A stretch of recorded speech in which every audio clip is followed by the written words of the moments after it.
Hey, Randall, Hello, Mark. you're looking good. I'm feeling good. You're looking very wizardly. Oh, am I? Yeah. Yeah, I don't know what happened. Normally I clean up at early in the summer when it starts getting hot, but somehow I missed that window. I think you're embracing the Gandalf energy. Maybe that's it. Yeah. So yeah, I guess well, I'm going on this tour next week with Nikki, what's his name? If you know Nikki No.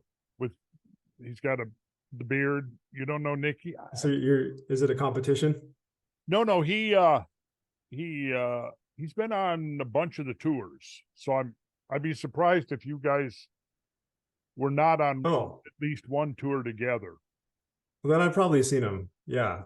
You probably have. Yeah. I mean, the Uh, tours I've been on with you have been some of my best memories.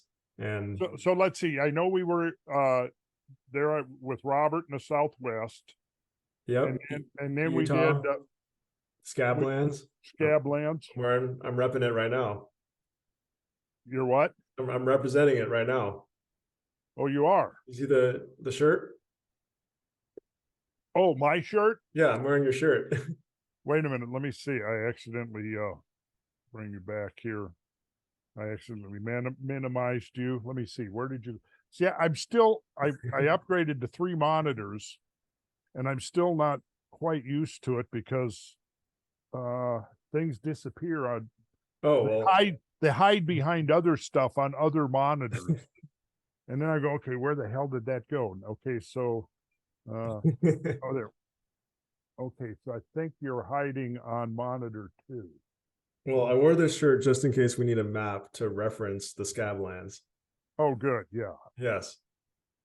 Okay, I'm hovering over my Zoom icon, and then I see a thumbnail with you on it. I try to click. Okay, I found you. All right, here we go. There we go. Okay. Hello, sir. Oh, well, yeah, Yeah. and I'm Oh, awesome. so That's a now nice shirt. you and me, see, we've got it covered. I've Yeah. got Montana, you've got Eastern Washington, so hey, we're good to go. How was that trip? The Montana trip? Oh, it was great. A couple of things that weren't what I wanted, but that happens every trip. So there's always something on every trip that I get focused on, like, oh, that could have gone better. But maybe, I'm probably the only one that's really obsessing over it or even noticing it.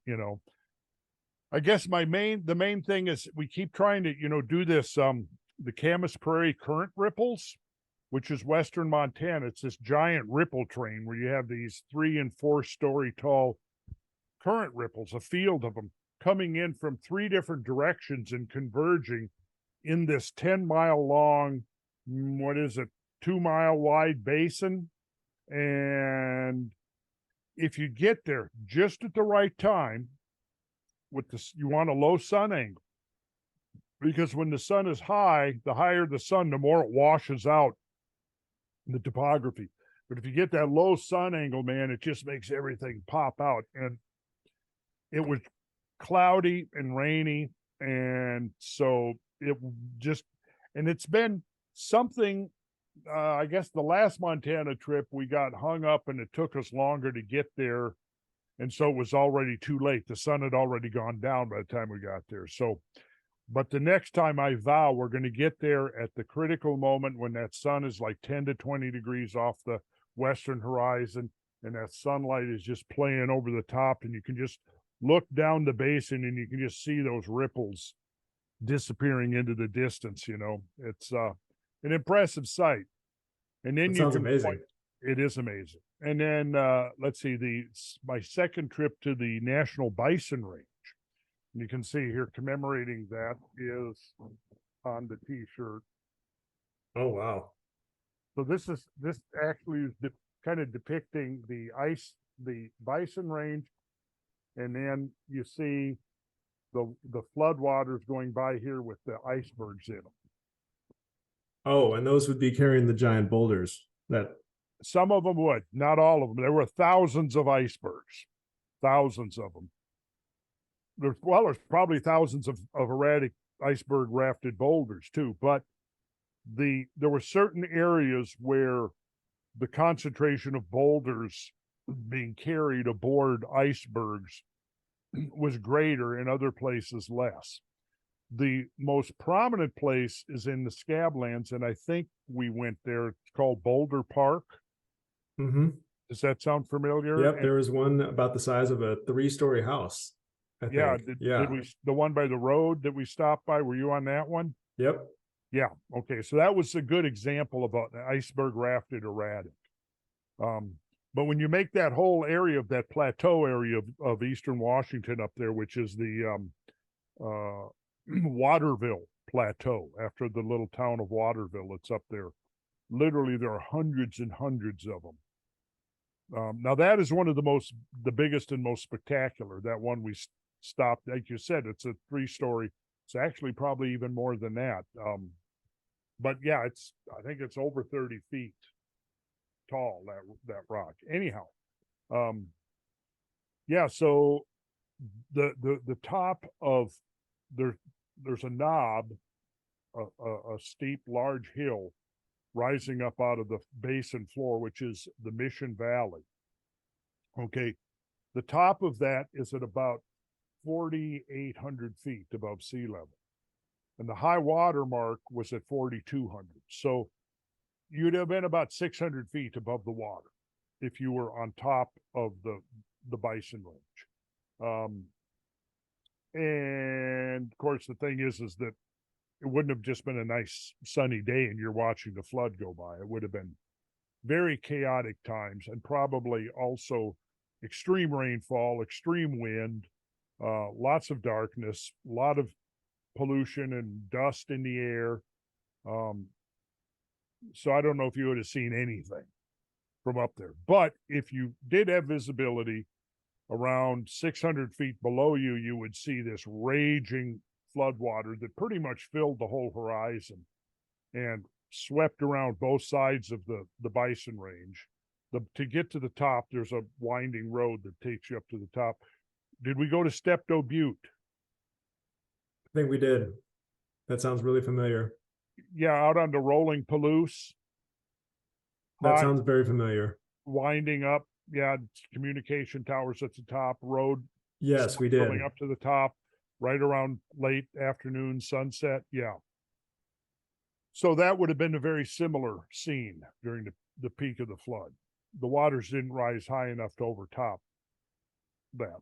But so the Bison Range is kind of similar to Steptoe. It's not quite as distinct and prominent. But yeah, it's when you're at the top, you're definitely up on a major hill, and you look around and you pretty much would have the waters completely. It would have been an island. Let me put it that way. It would have been an island during the peak of the flood. And so that's what's depicted on my shirt. Yeah. Well, yeah. Is the mainstream starting to open up and be more receptive to this idea, or is it still getting a lot of resistance? The mainstream is fully accepting now. I mean, because the evidence for the flood is incontrovertible. It's established there were gigantic flows of water. The question is, though, to me, the unresolved issue is, okay, really, what is the origin and genesis of these gigantic floods? I don't accept the mainstream model, if you want to call it that, which is a repetitive failing of a glacier dam that was holding in the water. The glacier dam breaks, the water held in mountain valleys in western Montana, then bursts out over northern Idaho, and then sweeps out over eastern Washington, forming the Scablands. Clearly, there was a huge volume of water impounded in the mountain valleys, primarily around the Bitterroot Mountains of western Montana, location of Missoula, Montana, Flathead Lake. And clearly there were gigantic flows of water sweeping over the basalt plateau that carved out the Scablands that your t-shirt was referring to. However, most of the current thinking about the origins of these gigantic floods imagines that the water the volume of water impounded in the mountain valleys of western Montana was a lake. I don't believe it was a lake.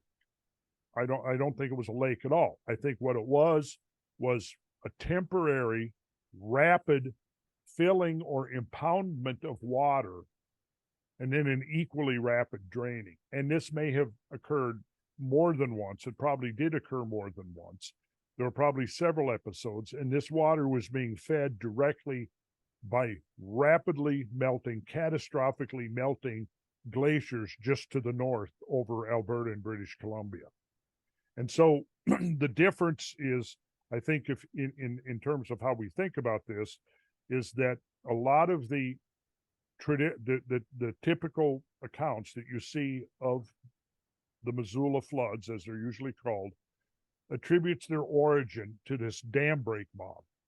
And in that dam break model, there are, say, multiple floods, dozens of floods, each one formed by the water backing up in these mountain valleys against the glacier dam, and then eventually the glacier dam giving away, allowing the water to drain from the basins, the lake to drain. But they basically don't go beyond that. In other words, the origin of the floods is in this, in the basin of Lake Missoula. Whereas I don't believe it was actually ever a lake. Now, we can pull up some maps and look at them, and I think it would become very clear the distinction here. Now, so I don't attribute the origin of these floods to the lake, because I think the lake was just an intermediary part of the whole process. And it wasn't really a lake. It was just a very rapid backwash coming out of Canada that filled these mountain valleys to a depth of 4,200 feet above sea level. In the Camas Prairie region, where these giant ripples are, the water was right at 1,400 feet in depth. And then when you follow the outflow of those basins, which is the Clark Fork River, right where it meets Lake Pend Oreille in northern Idaho, at that point is where it's usually assumed that somewhere in that area around the state line between Montana and Idaho was the place where the water of the lake met the glacier dam. Now, I've been through there a dozen times. I've interviewed the Roy Breckenridge, who was the late Roy Breckenridge, who was the primary geologist who studied that area and wrote papers on it and guided field trips to try to get a better, clearer understanding of how, because obviously you're not going to have just a sheer wall of ice with the water up against it. That just makes no sense. You don't find that anywhere in any modern examples, right? Right. Now, at the 4,200 foot mark, that's the number you need to know, 4,200 feet. That was the high water mark. And because water is self-leveling, that 4,200 foot datum can almost be traced over hundreds of miles around the whole perimeter of the lake basin. Okay. So by knowing that 4,200 feet, if you can get an elevation of the ground level there at any place, you'll know how deep the water was. So, for example, over Missoula, Montana, the elevation of the floor of the Missoula Basin, right there, like say where the University of Montana is about 3,200 feet above sea level. So you can already know, and in fact, one of the places that the uppermost shoreline, or strand line as they're called, has been measured is on the two mountains adjacent to the university campus, Mount Jumbo and Mount Sentinel, right? And you can very clearly see the etched shorelines on the sides of those mountains. Top shoreline, 4,200 feet above sea level. So if you've got 3,200 feet above the sea level when you're standing on the ground on the floor of the basin or the valley, well, yeah, now you're going to know that at its peak, the flood was 1,000 feet deep there. And that's about what it was right there around the city of Missoula. So if Missoula existed during the flood, Missoula would have been at the bottom of 1,000-foot deep body of water. Wow. Now, as you travel down towards the outlet, which is going west along the Clark Fork River, when you get to that region near the state line where the ice dam and water supposedly met, at that point, the elevation of the ground is about 2,200 feet, 2,100 feet, which means that the water would have been 2,100 feet deep. Now, here in Atlanta, the tallest building in Atlanta is the Bank America building. And it is about, it's about 1,100 and some feet tall.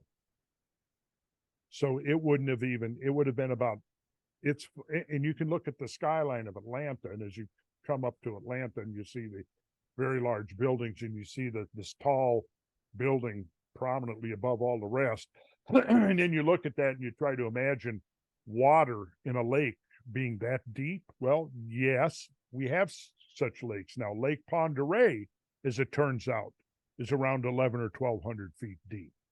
However, Lake Pend Oreille is in a bedrock basin. It's not being held in by glacial ice. So that's a completely different set of circumstances. So here's the thing. 2,100 feet deep, if you've got a water column 2,100 feet deep, the pressure at the base of that column is going to be over 960 pounds per square inch.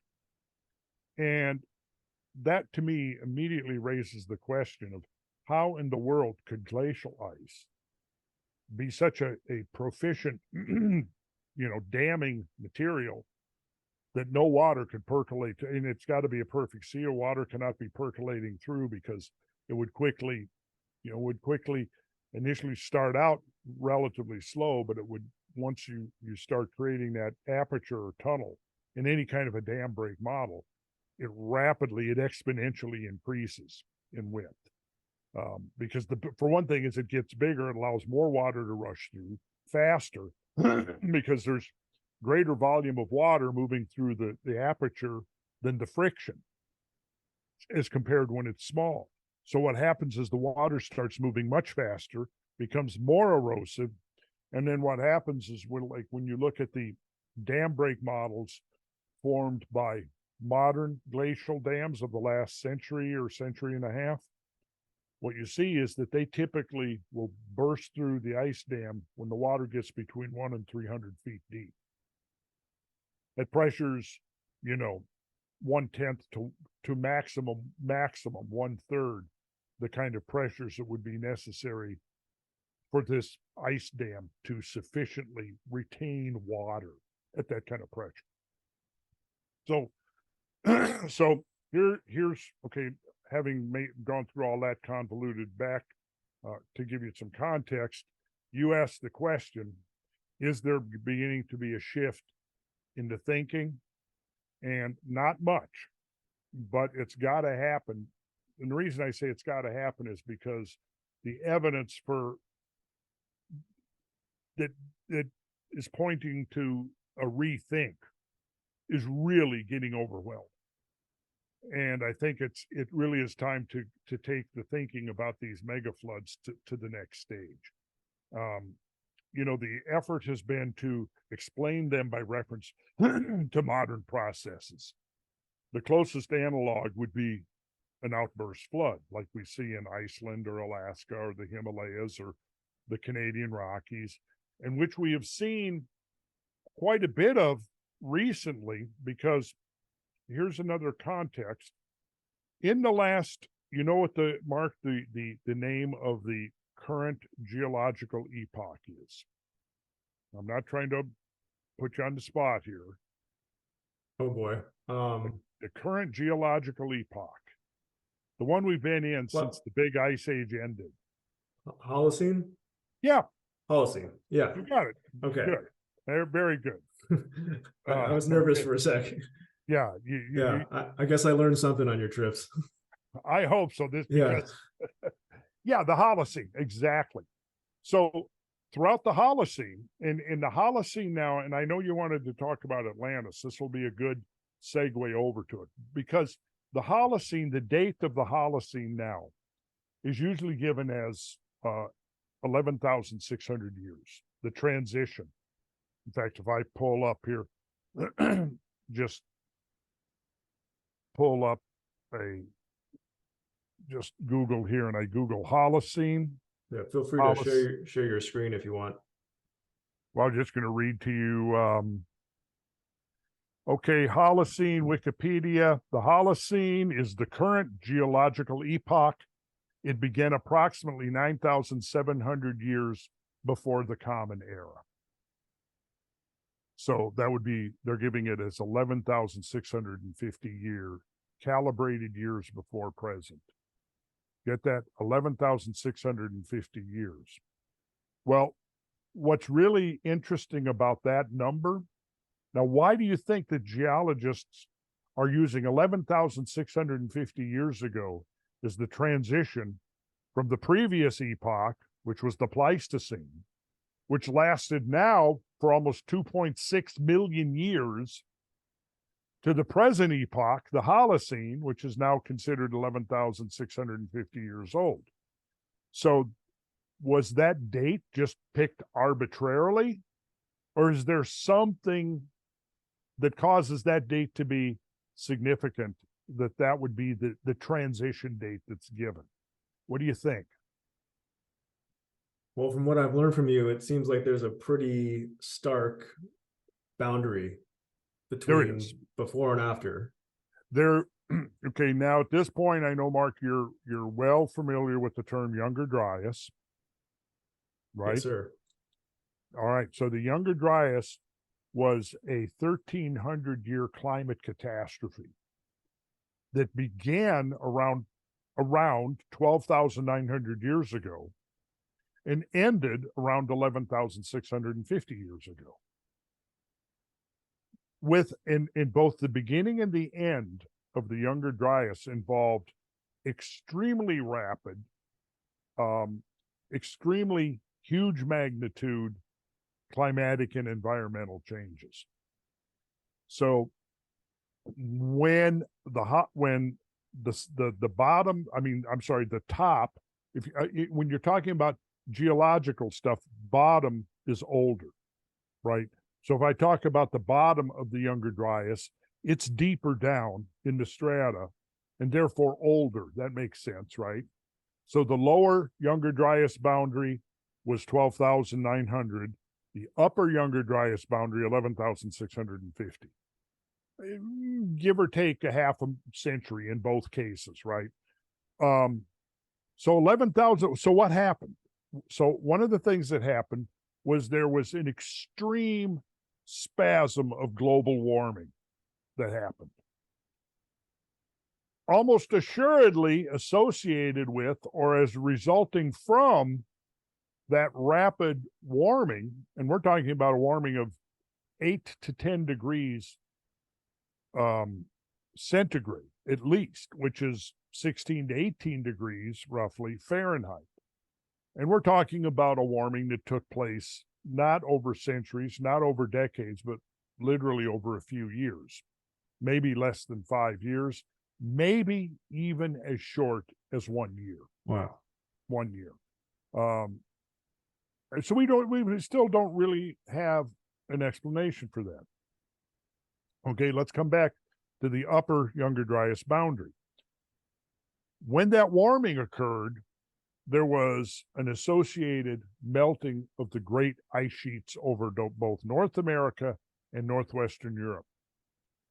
The melting of the ice sheets then dumped a whole lot of meltwater into the global oceans. Most of the melting of the North American ice sheet, the Laurentide ice sheet, and we'll pull up a slide here in a minute so everybody can be clear on this. We have over North America, we have the Laurentide ice sheet. That was the big one. We have a smaller one over Western Canada called the Cordilleran.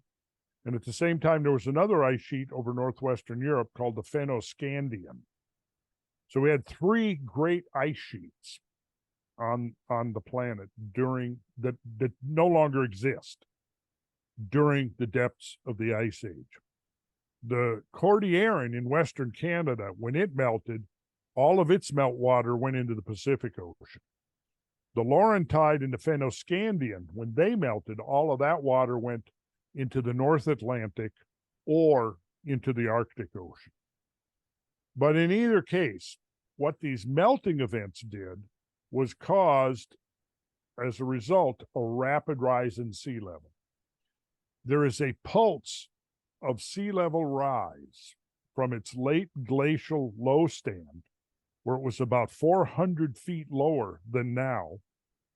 There was several pulses of very rapid accelerated sea level rise within that total span of 400 feet, right? The second great meltwater pulse 1b, is dated at 11,650 years ago, plus or minus a half a century, say. So what we have here now is we have a massive global warming event that occurred right there. We have a massive melting event, and then we have a massive rise in sea level. The other thing that makes this interesting is that if we go back and we read Plato's Atlantis, Timaeus, he's talking about Solon, the great poet, lawgiver, philosopher, orator of ancient Athens, who lived about 600 BC. He went and spent about a decade or so in Egypt. He went into a self-imposed exile. He went to Egypt. And while there, he made the acquaintance of the priesthood. Now, according to what he reported when he came back, that eventually made its way to the Socratic Forum, where Critias, the grandson of Critias the Elder, who was, I believe, the son of Dropidas, who got the story directly from Solon himself, reported that amongst the Egyptian priests, he learned that they had been keeping their sacred registers for over 9,000 years. And it goes back to the beginning of this cataclysm. And this cataclysm had two consequences. One is that Atlantis, which was described as an island civilization west of the Pillars of Hercules, that it drowned. It subsided beneath the ocean as a result of a major earthquake.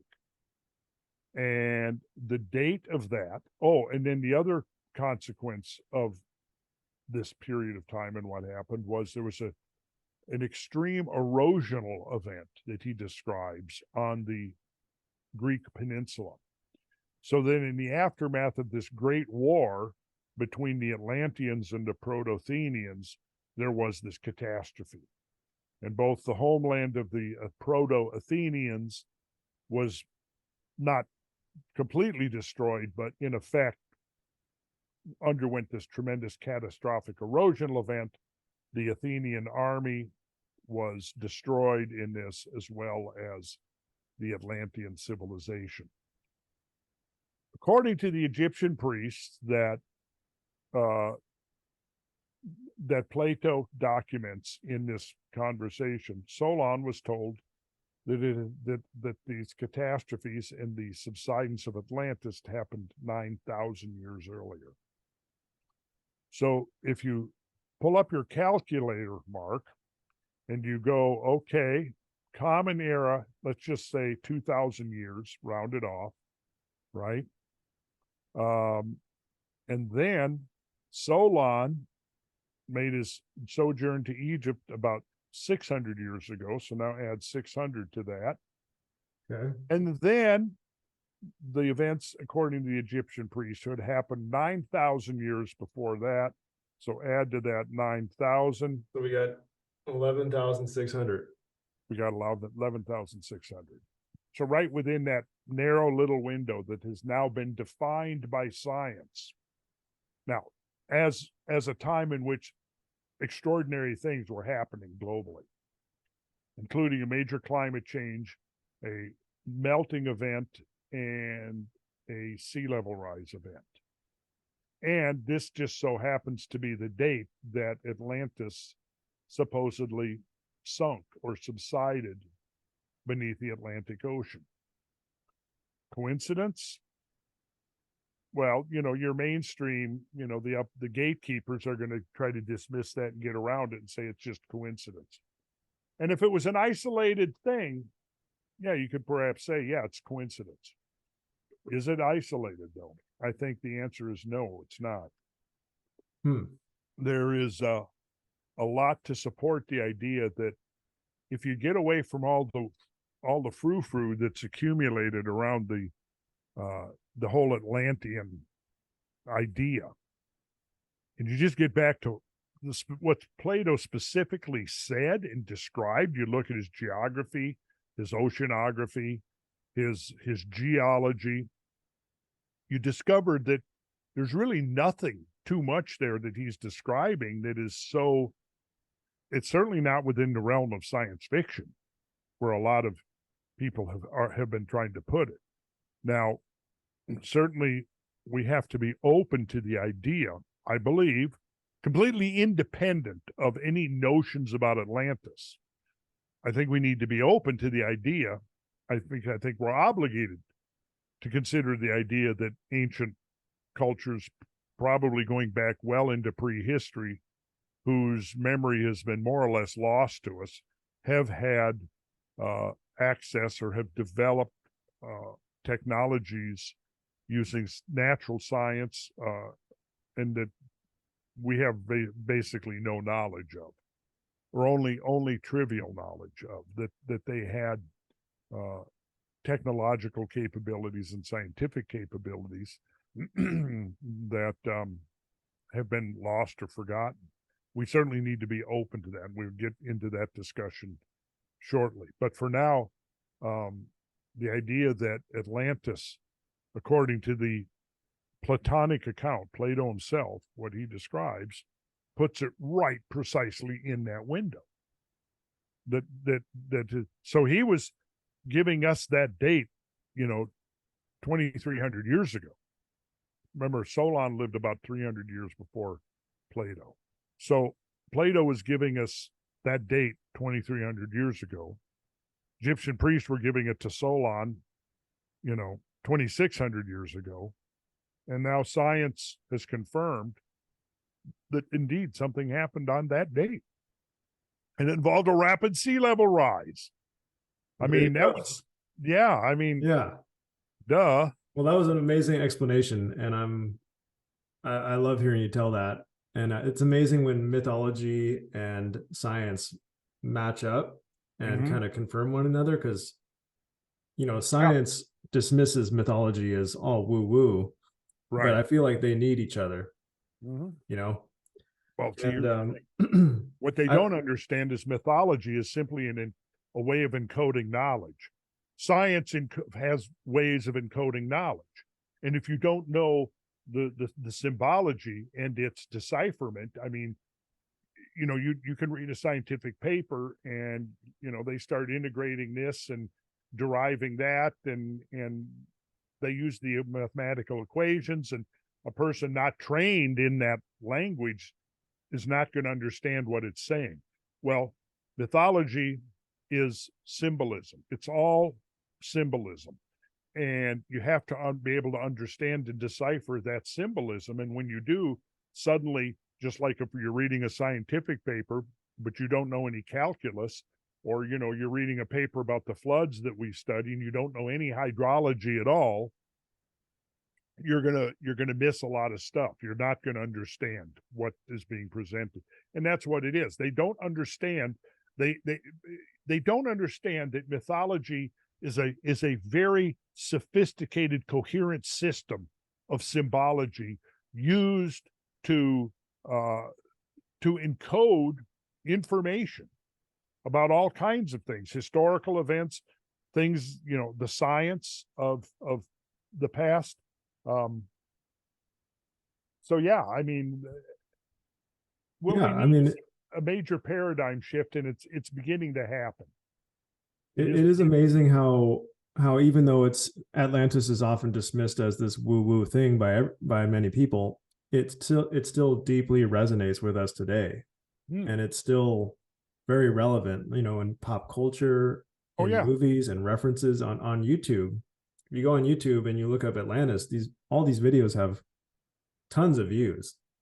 yeah, So and most of them, there's a few I think that we are very much aligned in where we're going with our thinking about Atlantis, but there's a lot of them. My personal opinion is that they're wrong, or that they're just, they've gotten to, the book I'm writing about Atlantis and my public presentation I do is it's called Plato's Atlantis, with the idea of, okay, let's just forget everything else that's accrued to it or accreted to it, like barnacles on the hull of a ship, and just get back to the purity of Plato's account, because that's where 98% of our information about Atlantis has come from Plato. And so there's two ways of thinking. There's an academic way and a more a literal way. And the academic is that Plato only meant it as a socio-political allegory. He didn't actually intend for it to be taken literally, right? And then the other school of thought is that, well, there is a literal reality behind it, but Plato had this or that or this other detail wrong, and by changing the date here or changing its location, it might deviate from this very precise and specific details that Plato gives, but nonetheless, this is where Atlantis was, and the places that it's been suggested Atlantis exists have been all over the place. And probably the most talked about one recently is that rechat structure. if you want, I have a picture of it. I can share my screen right here. Yeah. Because I wanted to ask you about this. So here's, can you see the map? I sure can. Okay. Here's Mauritania, and you can start to see how big this is. Here's the eye of the Sahara. Yep, there it is. So there it is. And this has gotten a lot of attention because it kind of fits the dimensions of Atlantis a little bit. Is this possibly Atlantis here? No, I'm sorry to disappoint, but no, I don't think that is Atlantis. Why not? And I'll tell you, there's the first reason for that is that this is something like 1,200 feet above sea level, maybe more than that. Okay, now good. This is a beautiful graphic of the ringed city of Atlantis. And I tell you what, here we can do. I could pull up some slides as well. I have some slides of that. And yeah, Plato, he gives a very precise description of the ringed city of Atlantis.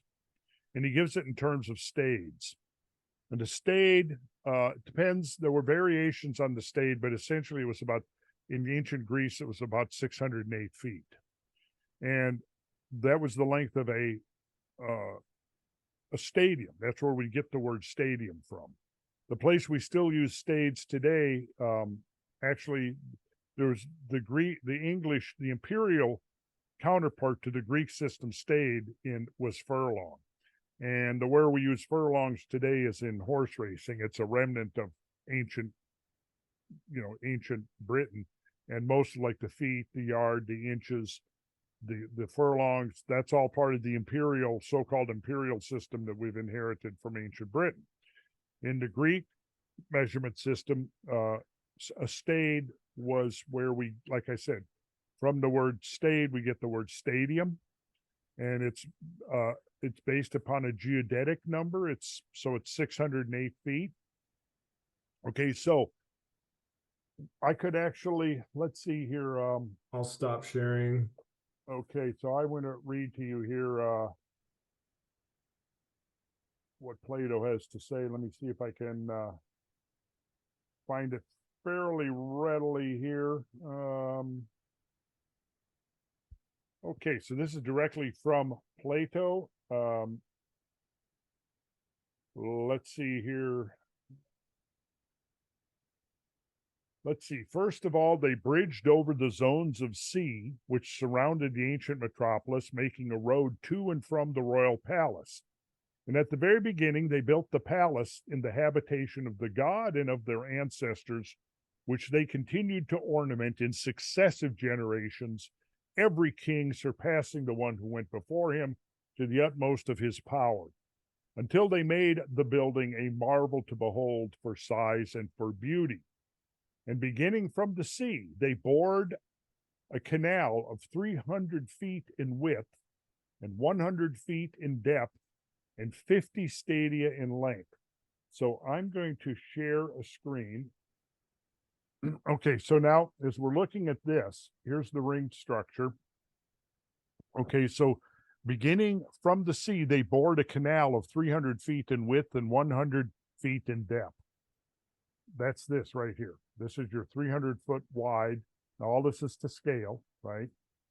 So after they dug this canal that was 100 feet in depth, 50 stadia in length.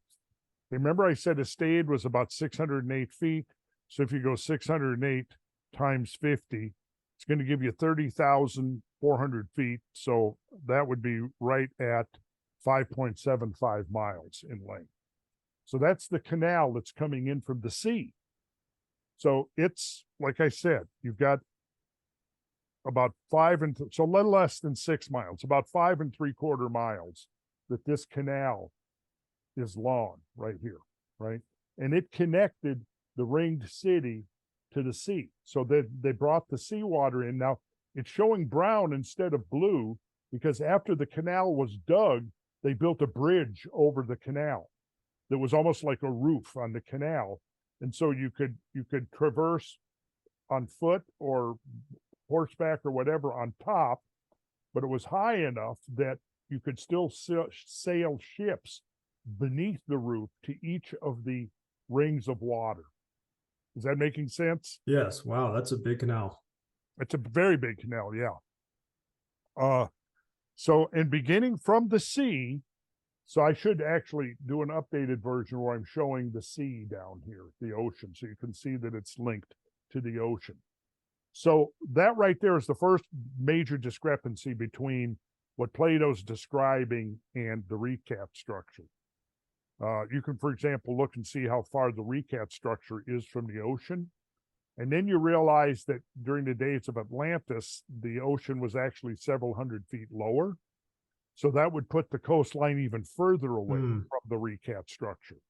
So you have to assume that the recap structure was lifted up rather than subsided down. Plato says absolutely nothing about Atlantis rising 12 or 1,400 feet above sea level, right? He talks about it subsiding. He's very clear on that. I can read the account in a second here. Anyways, okay, so beginning from the sea, they bored a canal of 300 feet in width and 100 feet in depth and 50 stadia in length, which they carried through to the outermost zone, which is this, making a passage from the sea up to this, which became a harbor, and leaving an opening sufficient to enable the largest vessels to find ingress. Moreover, they divided at the bridges the zones of land which parted the zones of the sea. So see the blue part, that's a zone of the sea, and then the brown part is a zone of land. Okay, leaving room for a single trireme to pass out of one zone into another, and they covered over the channels so as to leave a way underneath for the ships, for the banks were raised considerably above the water. Okay, so I'm gonna jump down here to the next one. I've done a little 3D graphic to help show the situation. So here you see the sea. The canal connects to the sea. It's 50 stade in length, which is 5.75 miles about. And then you've got the outer zone of water, the outer water ring. Then you have a zone of land. You've got another zone of water, another of land, another zone of water, and finally you've got the central island that has the Temple of Poseidon on it. Now, this is showing the bridge here over it, right? So, but if I remove the bridge, you would see that under the bridge, the canals connect all three zones of water. Is that, are you able to picture that? Yep. Okay. So yeah, here's kind of another idea of it. You can, if you actually look, you can see I've left an opening here to show that the canal. So in other words, you could sail a ship through that canal from the ocean up here to the rings of water. You'd be under this bridge, which was a roof, and you could sail right up, and the canals would extend through the zones of land. So it's kind of an interesting concept. Okay, It's so an amazing shape. yeah, it is. Yeah. So then Plato goes on, and he says, now the largest of the zones in which a passage was cut from the sea was 3 stadia in breadth. So I'm showing that right here. You see that 3? Yep. Yep, 3 stadia in breadth. And the zone of land, which came next, of equal breadth. So it also was 3. But the next 2 zones, the one with water and the other of land, were 2 stadia. Okay. And the one which surrounded the central island was 1 stadium only in width. So that's this one. All this, including the zones and the bridge, which was the 6th part of a stadium in width, they surrounded by a stone wall on every side, placing towers and gates on the bridges where the sea passed in. Okay, and then the middle island was 5 stadia in breadth. Okay, so now you can go. Like you can see down here, numbers represent distance in stades. 1 Greek stade, 608 feet. You can add these up. And how many, what's the total width of the plane here? Well, 3 plus 3 is 6, plus 4 is 10, plus 1 is 11. You've got 11 over here, that's 22. Add the 5, that's 27 stades. Now take your calculator, Mark, and put in 27 stades times 608. You're going to get 16,416 feet. And then you're going to divide that by 5,280 to convert it to miles. And you'll see that the entire width of this complex here is just a little over 3 miles. Do you confirm what Yes, sir. Okay. So now with that in mind, I'm going to jump down here to, let's see, to the recat structure. Okay, so now you're seeing the recat structure? Yes. Okay, so we've done the dimensional analysis of this. I've used all the scientific studies and surveys of the structure. And now what I'm going to do, look carefully now at the image there of the recat structure. And now I'm going to superimpose the ringed city that we just developed based on Plato's accounts. I'm going to superimpose at the same scale. So watch here. Oh, wow. Quite a difference. I would say you cannot compare the two in terms of size. Wow. So I guess the next question is, what is this recat structure? Like, well, it just seems so unnatural. it is, here it is right here. The Eye of Africa, it is an isolated Cretaceous alkaline hydrothermal complex. Of course, I mean, you knew that, right? Oh, duh. Yeah, that was going to be my first guess. Yeah, duh.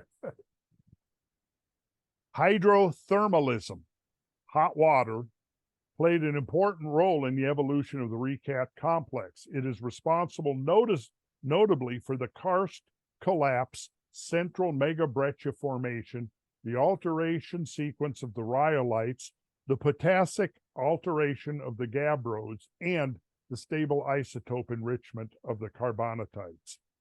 Which again, I'm sure you knew that, but I'm just reiterating it here. Yeah, was that English? Coexistence of intrusive alkaline and tholeiitic rocks within the same igneous complex shows the importance of the regional structural system on the caldera history. Okay, so all the jargon aside, we could go into that, but I don't think we need to. It's basically a volcanic structure, an ancient volcanic structure that was a domed uplift.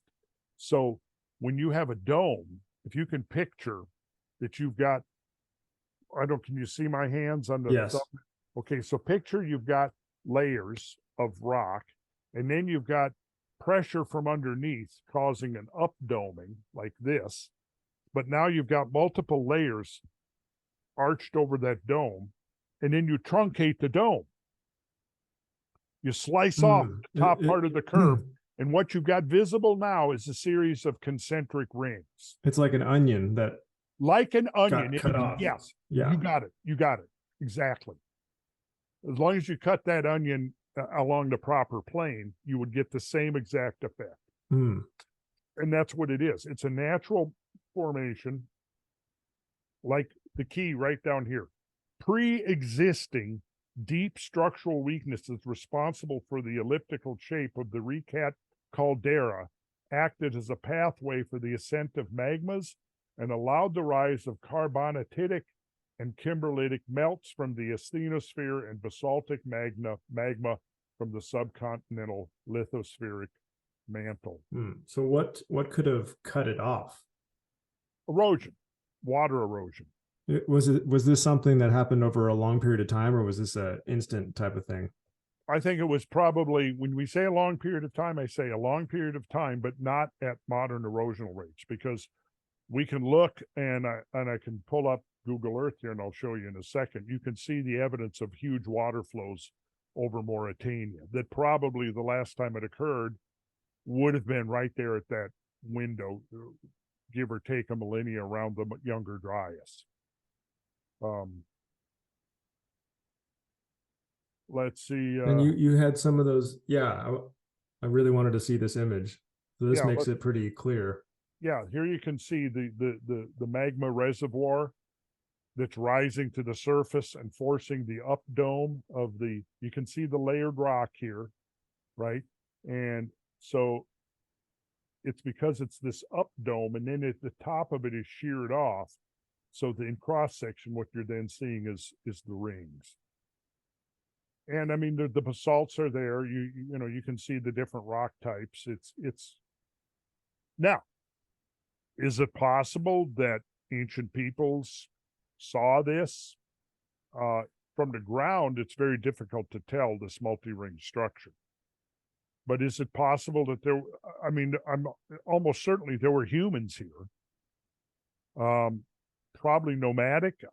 There haven't seen any evidence that there was settled communities around here. But again, there could have been enough erosion, you know, during the climatic transitions and stuff, that if there were settlements, it would have been erased. Also, probably during the latter part of the Ice Age, there may have been a very different environment here. I mean, we know that, you know, in the early Holocene, there was pretty much grasslands and trees and all kinds of stuff up there in the Saharan and sub-Saharan regions.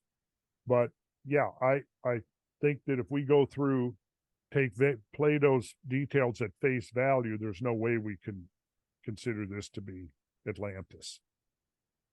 So in this instance, the myths and the geology are just not lining up. No, they're not. However, there are myths and geology that do line up. Like here, you can, here's an interesting cross section of in the early stages of formation. You've got this doming uplift. You've got these fault lines with the magma coming up. And those are the basaltic magmas. And then the rhyolitic magmas. So there are different types of magmas. a hydrothermal breccia that's formed in basically hot water.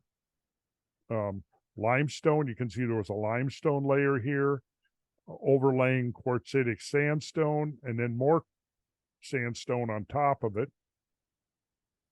This is what is called the basement down here. It's not really known what the basement consists of. Anyways, you go through, and here shows you the sequence of formation.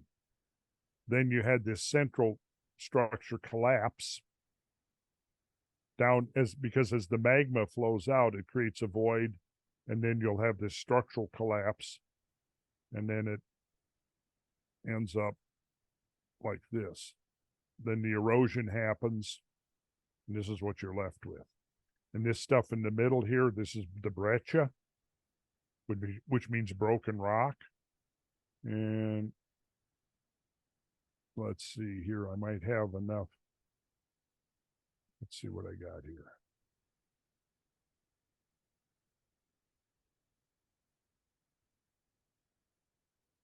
Okay, so then I just, for the fun of it, I enlarged the city, the ringed city of Atlantis to the same size as the recap structure, just to see how it meshed up. And it doesn't mesh up that well, actually, when you look at it. You can see me scrolling back and forth here.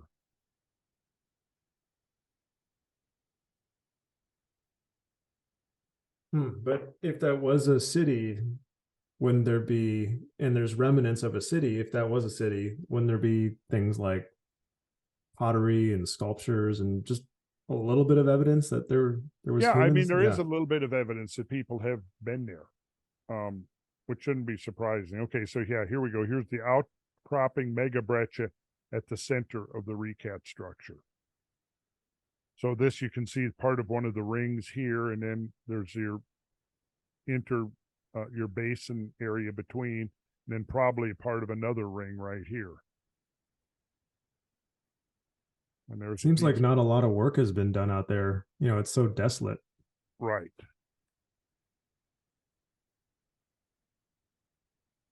So it's a very interesting structure, no doubt. I just don't think it was why the recap structure is not Atlantis.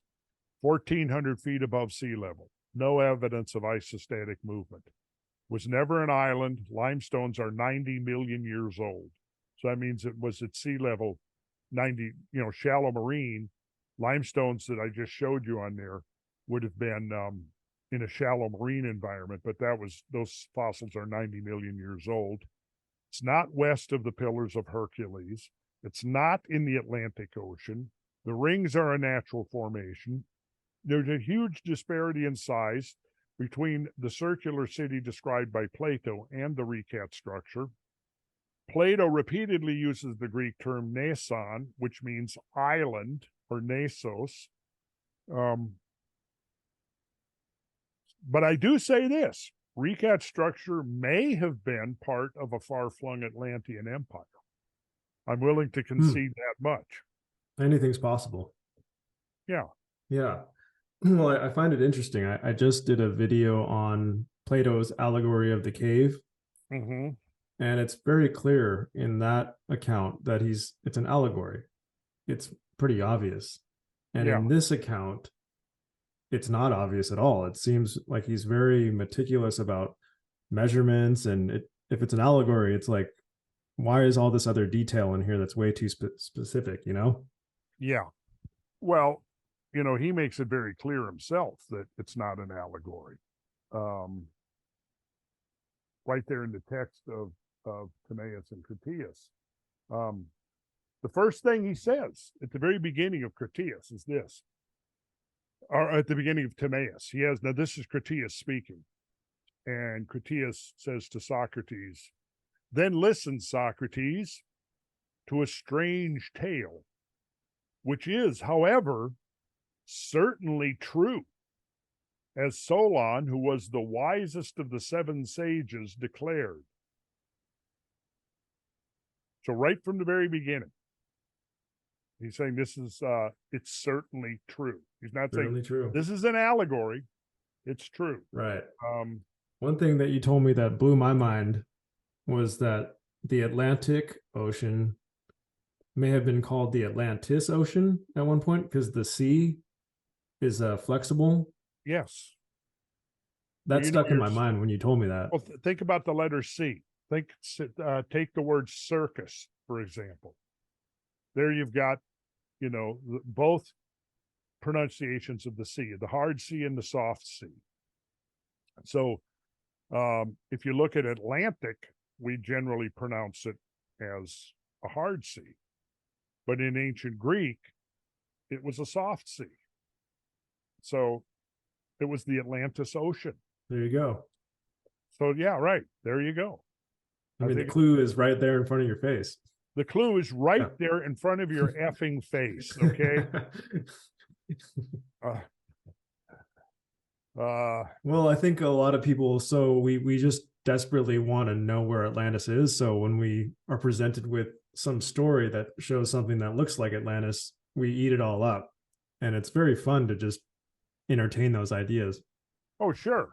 Yeah. And to me, it's even more interesting when you actually look at the details of Plato's story, and then you see, well, is there geology that aligns with that? And I showed you a very prominent example of that in terms of the timing. I mean, how curious is it that precisely at the point when Atlantis supposedly subsides is exactly associated with a catastrophic sea level rise?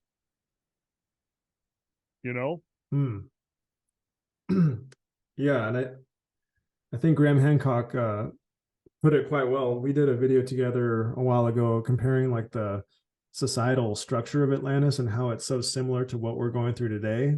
Mm-hmm. And at the end of Atlantis, they were kind of into decadence and luxury, and imperialism, they were arrogant, and out of the parallels with our modern society were very obvious. And I think that's why that story resonates so deeply, is because I think you're right. Yes. Yeah. And then of course Atlantis met a traumatic fate. But I don't, I look at that as being a story like many of those stories that are like warnings.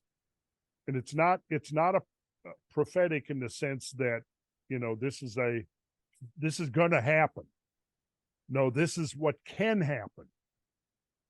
But it's up to you, whoever's inheriting this legacy of ancient stories. It's up to you whether or not the ancient prophecies of apocalypse play out, or whether you can return to the golden age. And so which direction do you think we're leaning towards? Well, I tell you what, man, right now things aren't looking good, but there are things in the wings that, really it looks to me like we are, Mark, that we are really in apocalyptic times, because we're looking at potentially the fate of the planet. I mean, if we go to World War III over really what amounts to just BS, we could be looking at the end of civilization. But we don't want to go there. We don't have to go there. We don't have to. No, we don't. But, America, which was supposed to sort of provide a template for where we could go as an emerging planetary civilization, that original vision of America has been hijacked and totally corrupted. Now, the challenge is, how do we get it back on track? To me, the three pillars of a stable society, a stable civilization, the three things, that supernal triad consists of three things: peace, freedom, and truth. And right now, we are living in a state that has essentially abandoned all three. Yeah. And we've got to get it back. And there are people who I don't think have the final word on it, but who are saying the right things. I listened to what Robert F. Kennedy has to say, and I think he's got some things wrong, but he's got more right than he does wrong. I would say the same thing about Vivek Ramaswamy in terms of running for president. I mean, the guy is saying a lot of things that need to be said. Right. And there's a few other. I mean, look what happened with the outing of McCarthy, the Speaker of the House. That's a good sign. Why? Because he was just another establishment figurehead who was just going to, manipulate and push us right down that road. Buried in the, in the big bill, the inflation bill that the pushed by the Democrats. Well, in there, is a whole bunch of money for Ukraine.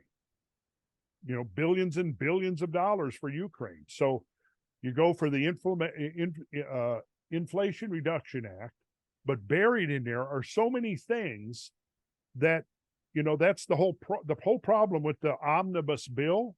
And this is what a few Republicans are really holding out against, and rightfully saying, when these issues come up, like, do we vote for another 25 billion for Ukraine? We need to debate that and not bury it in some omnibus bill, and where it automatically gets passed without debate. You see, that's BS.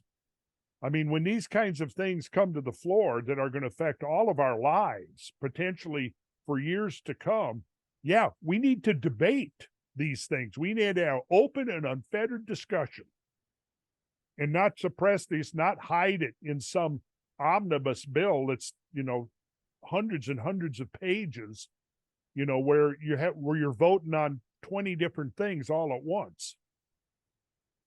Right. And the Republican holdouts that are pushing for that are absolutely in the right to do that.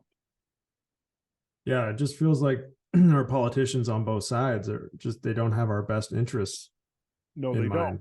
They don't. But interestingly, not one Democrat has supported that measure to vote to discuss and debate independently these things that are included in these comprehensive bills. Not one. And at least we have a few dozen Republicans. And I'm saying this is, originally a guy who was originally a liberal voting for George McGovern and Jimmy Carter back in the 70s,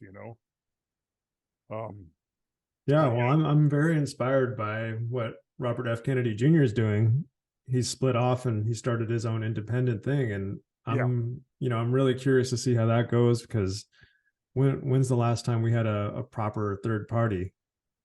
No, and we need that. That's another thing. That's absolutely another thing that would steer us in the right direction. If we had a real democracy would mean we've got other independent parties, and you don't have these multiple, locked gates that you have to play this game to get through to even get on the ballots. And we can see from the last 3 or 4 presidential elections how they've been skewed to prevent, unpalatable political opinions from seeing the light of day.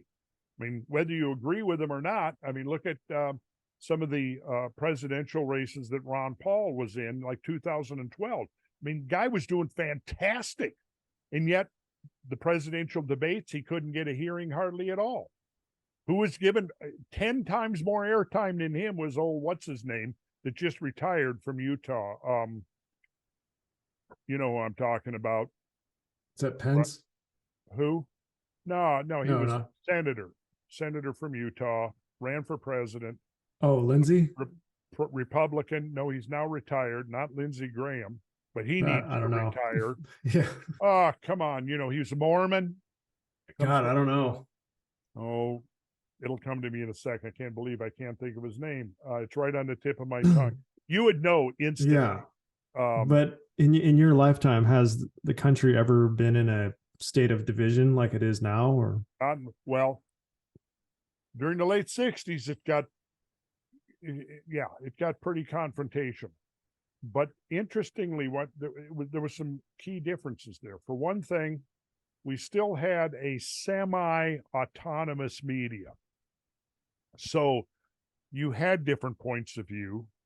The other thing, but the other thing, I think really the critical, most important thing was that, like when it came to the Vietnam War, is that a couple of things. Now, first of all, we had, like I said, a quasi-independent media. And so you had journalists over there who were basically free to roam around, and they were recording what was really happening underground. And that photography and that video and stuff was seeing the light of day. And people were pretty blown away and shocked and traumatized by what they were seeing. The second thing is we had a draft. So all kinds of young men were being forced into the military against their will. They went over there, they did their tour of duty, they came back, they had no loyalty at all to the regime that sent them there. And so they came back, like an example of Ron Kovic, a great example of a Vietnam veteran who came back and against the war. You know who he is, Ron Kovic? Oliver Stone made a movie about him called Born on the 4th of July. Oh, with Tom Cruise. With Tom Yes, Cruise. I saw that. That's a true, powerful movie, but it's a true story. Wow. And yeah, one of the anti-war demonstrations that he helped organize through the Vietnam Veterans Against the War was spring of 1971. I was at that one, and it was crazy. It was the largest mass arrest in American history. Washington, D.C. looked like a war zone for that first week of May, 1971. But yeah, you were there. You were there out in Washington during that giant protest. Yes. Wow. And the divisions were quite stark. However, now this is 1971. Now, in 1966, when we're really massive, ramping up the troop deployments and things, you had about, I think it was something like 60 to 40, 75 to 25, somewhere in that range of the polls supporting the war effort. And most people were believing the propaganda that we had to go over there and fight the Viet Cong, or they were going to, somehow, if we didn't stop communism in Vietnam, we would be fighting the communists on our own shores. Now, of course, never mind that the Viet Cong had no Navy and no Air Force and no real means to get here. And I mean, so it was totally an intervention of the U.S. government into, it was a conflict that started with French colonialism and French occupation. And we just basically took over the French burden. But there was a lot more to it. I mean, a lot of geopolitical rationales for that war. But here was the other thing. When you had the draft and you had 53,000 young Americans killed over there, you divide 53,000, by, let's say, 6, the number of peak years of the war, that's on average of about 8,000 or 9,000 per year. Divide that by the number of days in a year, and that means that roughly about 25 Americans are dying every day in Vietnam. And they're coming home, their corpses and their remains are coming home in body bags.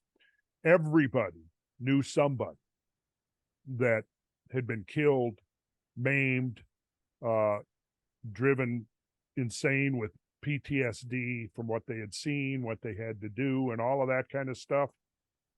So, a couple of things that happened post-Vietnam.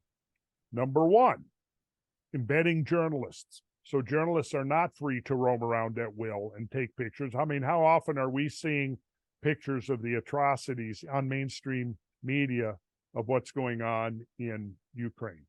How many, between 2014 and the Russian invasion, there were over 14,000 Eastern Ukrainians killed in rocket attacks that were launched by the federal government, the central government of Ukraine, based out of Kiev. 14,000. And probably 4 or 5 times that many who were injured, wounded, maimed, and so forth. Now think about that, 14,000 people. Now these are civilians, right? Now this was going on for 8 years. How much did our mainstream media report on that? How many pictures did we see of the atrocities committed by the central Ukrainian government in eastern Ukraine? None. None. No, none. Because we have a controlled media. And that's one of the legacies of the Vietnam War. is that, and the other thing is the legacy of the Clinton years, those wonderful Clintons. They, when we look at a lot of the stuff that went down in the Clinton years, one of them was the consolidation of all the semi-autonomous independent media into a 6-member conglomerate. And that's what we've had ever since, a small number, very little. Of course, now the internet's providing an alternative to that. And they don't like that. No, they don't like that. That's why they're using everything that's popping up that's giving alternative narratives than the officially approved one. They're trying to censor or shut down. So they're trying to control the narrative. And of course, the other thing was they got rid of the draft, right? So there's a difference in psychology between the volunteer who signs up, I'm going to join the military, I'm going to go to war, they have a different mindset than the draftee who's going, no, I don't want to go. I don't want to be drafted against my will. I don't want to be sent off to war. Well, so when you had a lot of draftees coming back from Vietnam, they're coming back and readily saying this is all bullshit. This whole thing is bullshit. Well, we know it's also happening with the American servicemen and women that have served in Iraq and Afghanistan and others, and some of them are my very good friends that have served. I've got Navy SEAL friends, ex-Navy SEAL friends that have served for 10, 11 years and have seen it all. And they have no delusions about it, none whatsoever. They've seen it firsthand. And yeah, they'll tell you, they'll be the first to tell you it's all bullshit. Yeah. Well, from my knowledge of history, it seems like America coming out of World War II, we were looking really good. Like globally, we had a lot of credibility, and we were seen as like the moral authority on the whole world. And then to me in Vietnam, we kind of lost almost all that authority, that moral stance, because we came out kind of like we looked pretty bad after that. And then whatever tiny amount of moral authority we had in the early 2000s going into Iraq, that all went out the window. And now if America's getting involved in something at this point, it's looking like it's going to be a disaster. Well, it's time for us to get back to the original vision of America as being non-aligned. The words of John Quincy Adams about going not abroad in search of monsters to destroy, one of the all-time great quotes that we really was the basis of our foreign policy for decades, really for centuries, until what we see is World War I created a precedent, and then it also created the conditions that made World War II inevitable. And we compromised those principles. Well, first we compromised them during the Spanish-American War. And part of the result of that war was that we got Cuba and the Philippines. And then we had that's kind of what became really the first foray into imperialism. And then with World War I, we intervened in the European war that really had nothing to do with us. And in fact, Kaiser's Germany really wasn't a whole lot worse than imperialistic Britain. And that's what that was all about, was basically control of the markets between the dominant player, which was Britain, and the upstart, which was Germany. But really, there was nothing in there that we should have been involved in. And as a result of our involvement, Britain which would have gone to some kind of a negotiated settlement, decided to wait it out, and it went on. And this is a lot of details to get into, and more than we want to talk about tonight. But the result of America's intervention was to prolong World War I and to lead to the Versailles Treaty, where basically it was an unconditional surrender type situation for Germany, and the entire onus of paying for World War I fell on Germany. And their major industrial region that would have allowed them to generate the revenues necessary to pay the reparations for the war was taken away from them and given to France. And then the major banks come in and lend Germany money at high interest rates. And at the same time that Britain is invoking a blockade after the armistice, is still for 6 months, see, their agricultural sector was destroyed, their industrial sector was destroyed, and then Britain imposes this blockade on them that prevented them from getting food and provisions, and tens of thousands of people starved to death. So not by the time 1933 comes around, the value of German currency had been devalued to nothing, because they were being charged high interest rates, right? Here, we're going to loan you the money to pay the war reparations, but we're going to charge you high interest rates. And so it was just one fiasco after another, and it created this extreme resentment throughout Germany that pretty much paved the way for Hitler to get democratically elected in 1933. People should go back and study that interwar, the Versailles Treaty and the interwar years, to see from the German perspective. And pretty much that's what made Hitler inevitable. And then, there's so much that gets so complicated, but it's still, there's some basic themes that occur over and over again. We allied with Stalin, who was probably responsible for killing 3 times as many non-combatant civilian innocents than Hitler. But he was our ally during the war. Some of the stuff that Stalin did was every bit as bad as anything Hitler did, but he was our ally. And then, there's so much, the idea that, after World War I, most of the military was decommissioned and we went back to a peacetime economy. Well, a lot of those players who were still around when World War II came along, they were younger, of course, during World War I. Franklin Roosevelt was one of those. He was Secretary of the Navy during World War I. They kind of got together and they said, even going into the war, that we're not going to go through the same thing we did at the end of World War I. And that was part of the plan, which they never did. And right from the beginning, the plan was to get into the war, even while, 80+% of the American people did not want to get into the European war. They knew that in order to change public opinion, there was going to have to be some dramatic event. And that's when they came up with the scheme of Pearl Harbor.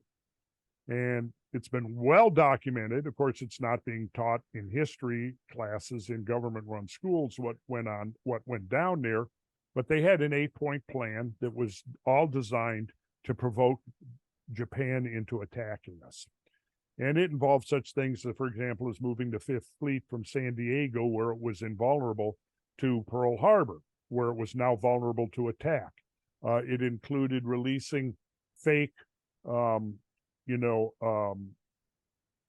classified information that was designed to lead Japan to believe that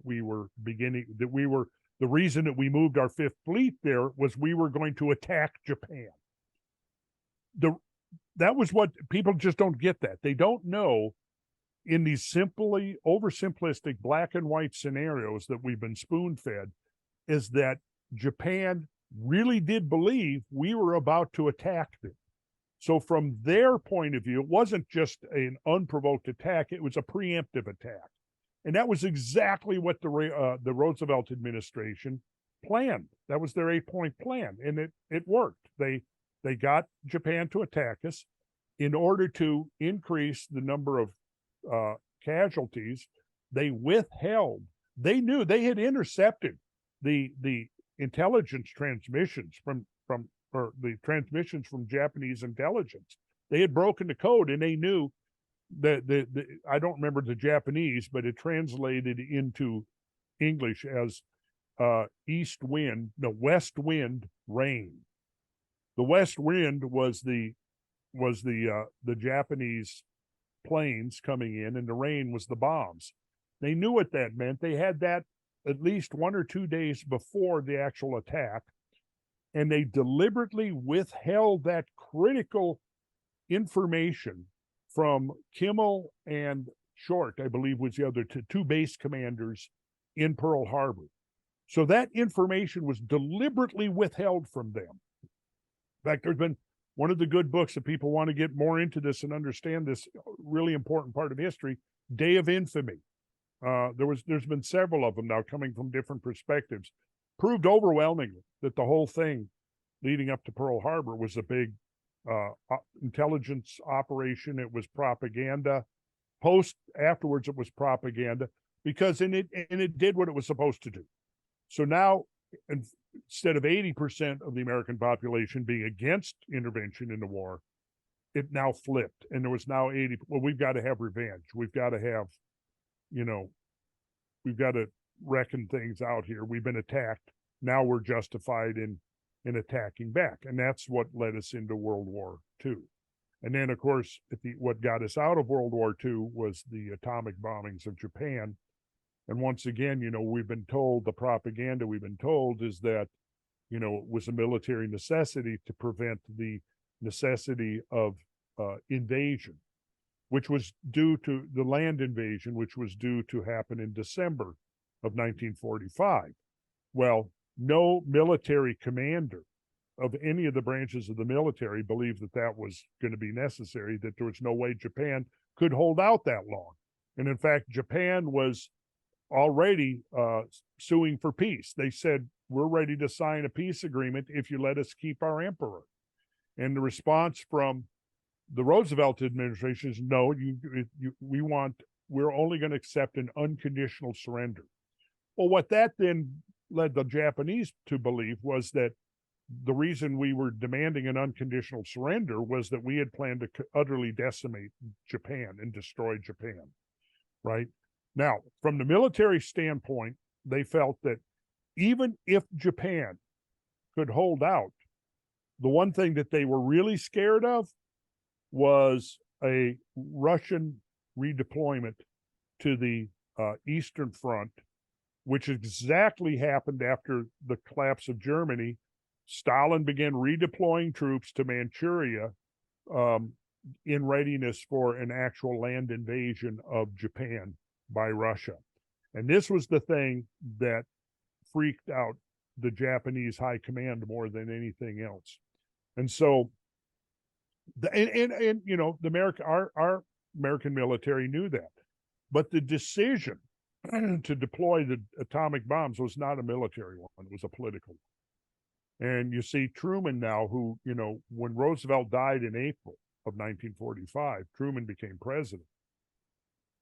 This is hard to believe, but Truman did not even know about the Manhattan Project. He didn't know we developed a bomb of, unprecedented power when he became president. That's how secret it was.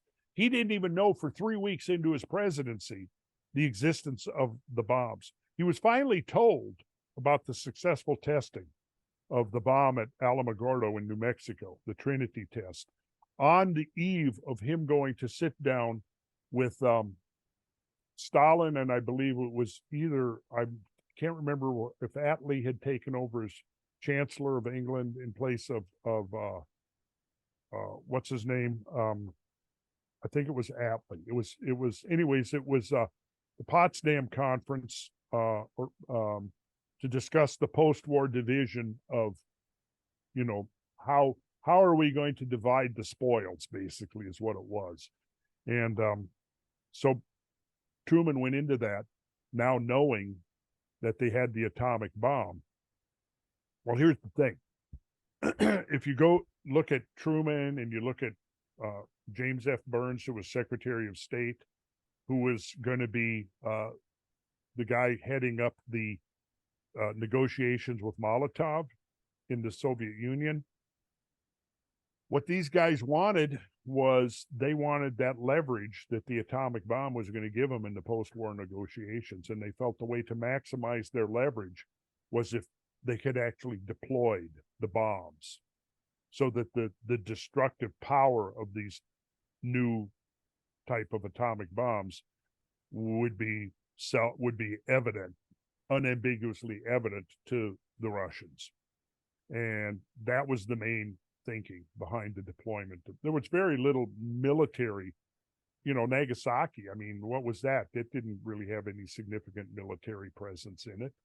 It was designed to try to overawe the Soviets, so that when Truman and Burns and the others from that administration went in to negotiate with the Soviet Union, they would have that atomic bomb in their back pocket. And again, people don't understand the intricacies of these things that went down. We're spoon-fed this oversimplified black and white narrative, which is just concocted post, ad hoc, ex post facto, to justify the things that were done, but were done for totally different reasons. And most people still believe that, oh, well, dropping the atomic bombs on Japan is what brought the war to an end. But there's plenty of historic evidence that had the Russians declared war on Japan, that was it. The capitulation sought by the Roosevelt administration, the unconditional surrender, they'd have had that in the bag.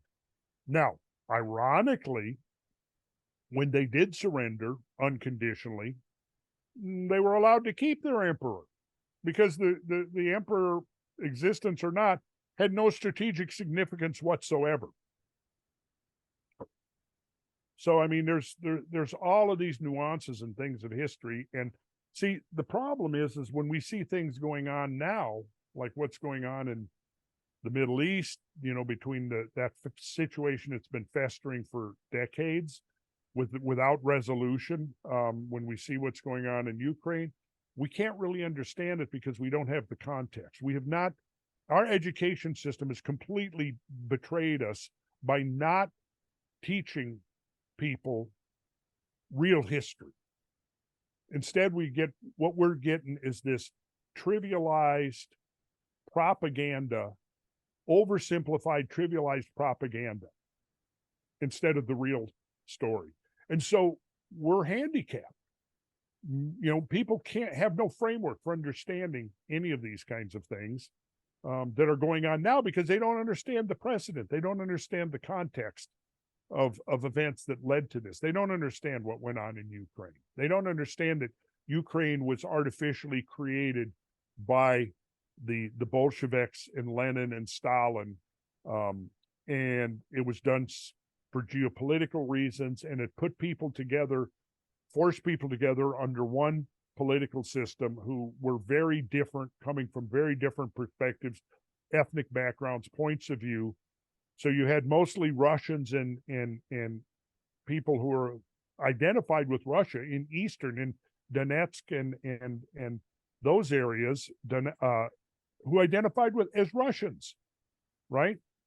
And they have voted that they want to separate from the government in Kiev, which, by the way, is totally corrupt. And that vote in 2014, where they had because of the way the Eastern Ukrainians voted, they got a guy in who wanted to normalize relations with Russia. They wanted to start going with trade and cultural exchange with Russia, and basically normalize relations with Russia. And he had to go. So he was booted out, and our guy got put in. There's been a succession of our guys since then, and now we've got Zelensky in there, who is, basically, an actor who was hired to, fulfill the American objectives, and that's what he's doing. And we're dumping money into there, and nobody knows. There's no accountability. Nobody knows what's happening with the billions we're giving them, or at least in the weapons we're giving them. The evidence is starting to show up now that a lot of the weapons made their way to Hamas, and some of those weapons and capabilities were being deployed by Hamas that had seen their way into the black market, both from Ukraine, and there's no accountability. Once those weapons, the weapons are being funneled through Poland, but once they get delivered to Ukraine, nobody knows what's happening to them. And meanwhile, you've got, officials in the Ukrainian government getting, obscenely wealthy off this war. And then the other thing is, we left billions of dollars of weapons and equipment behind in Afghanistan. What do you think is going to happen to that?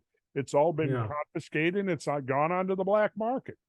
So, I mean, the whole thing is just completely crazy and nuts, and we need to get the hell out of everybody else's business because our government gets in and basically makes it worse. Seems like it. Certainly seems like it.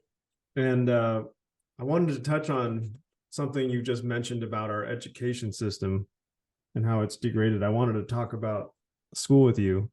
I was looking up a couple of facts before we had this conversation. Good. 50% of Americans cannot read above an elementary school level. What percent? 50% do not read above an elementary school, so they don't read above 5th grade.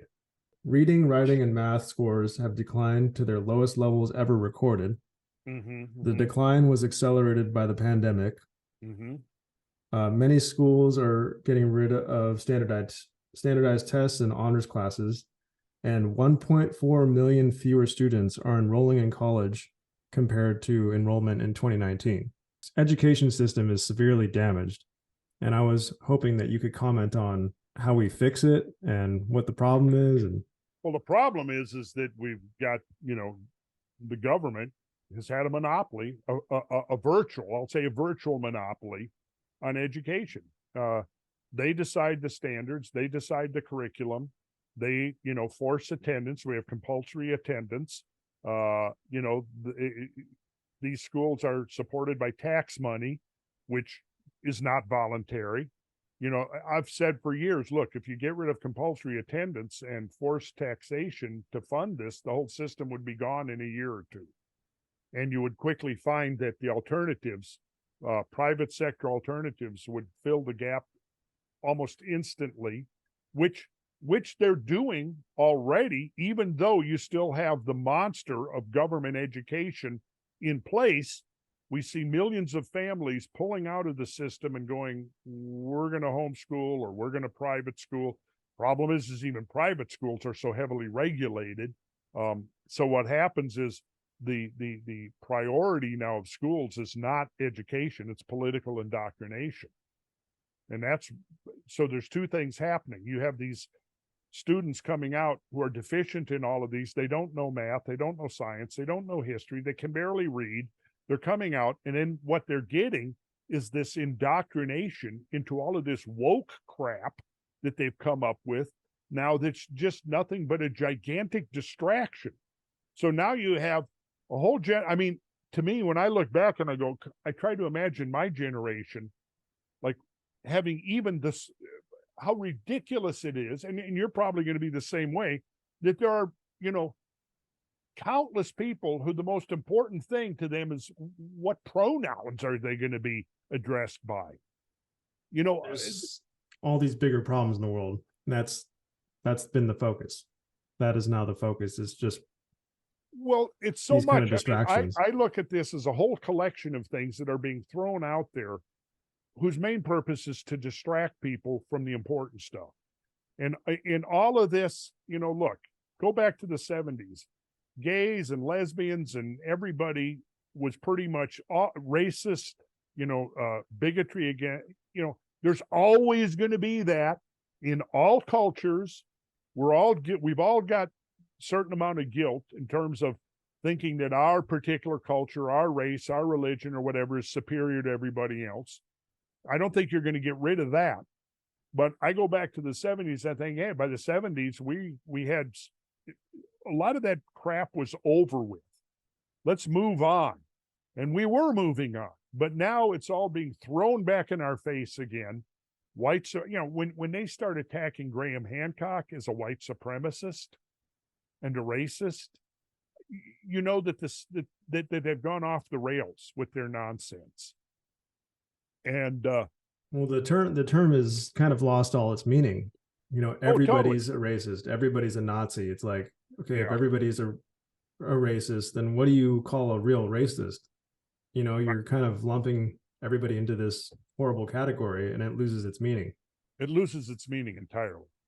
What needs to happen is we need we need millions of people to wake up and go, this so-called education system is not education, it's indoctrination, it's not fixable.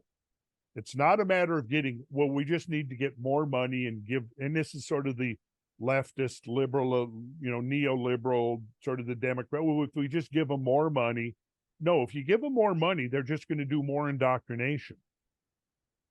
We need to get out of it. We need to get out of it and create a true counterculture in education. And it will happen. Now, like I said, it's already been happening in spite of this gigantic monster sitting on top of the whole education system. If we could temporarily just get that out of the way, it would blossom forth. We would have even the worst of the alternatives that would blossom in the absence of the government's education monopoly would be better than what we've got now. I truly believe that. And you'd see how quickly people would rise, families,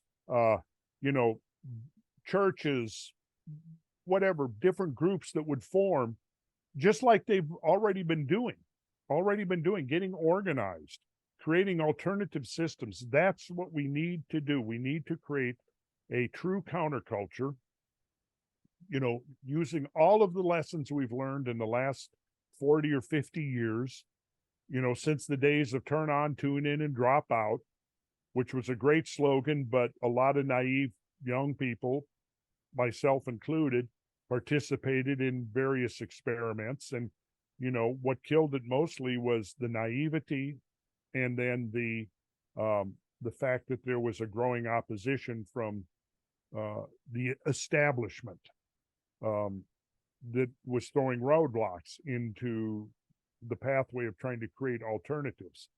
But now it's of such a necessity, and it really needs to start on the grassroots level.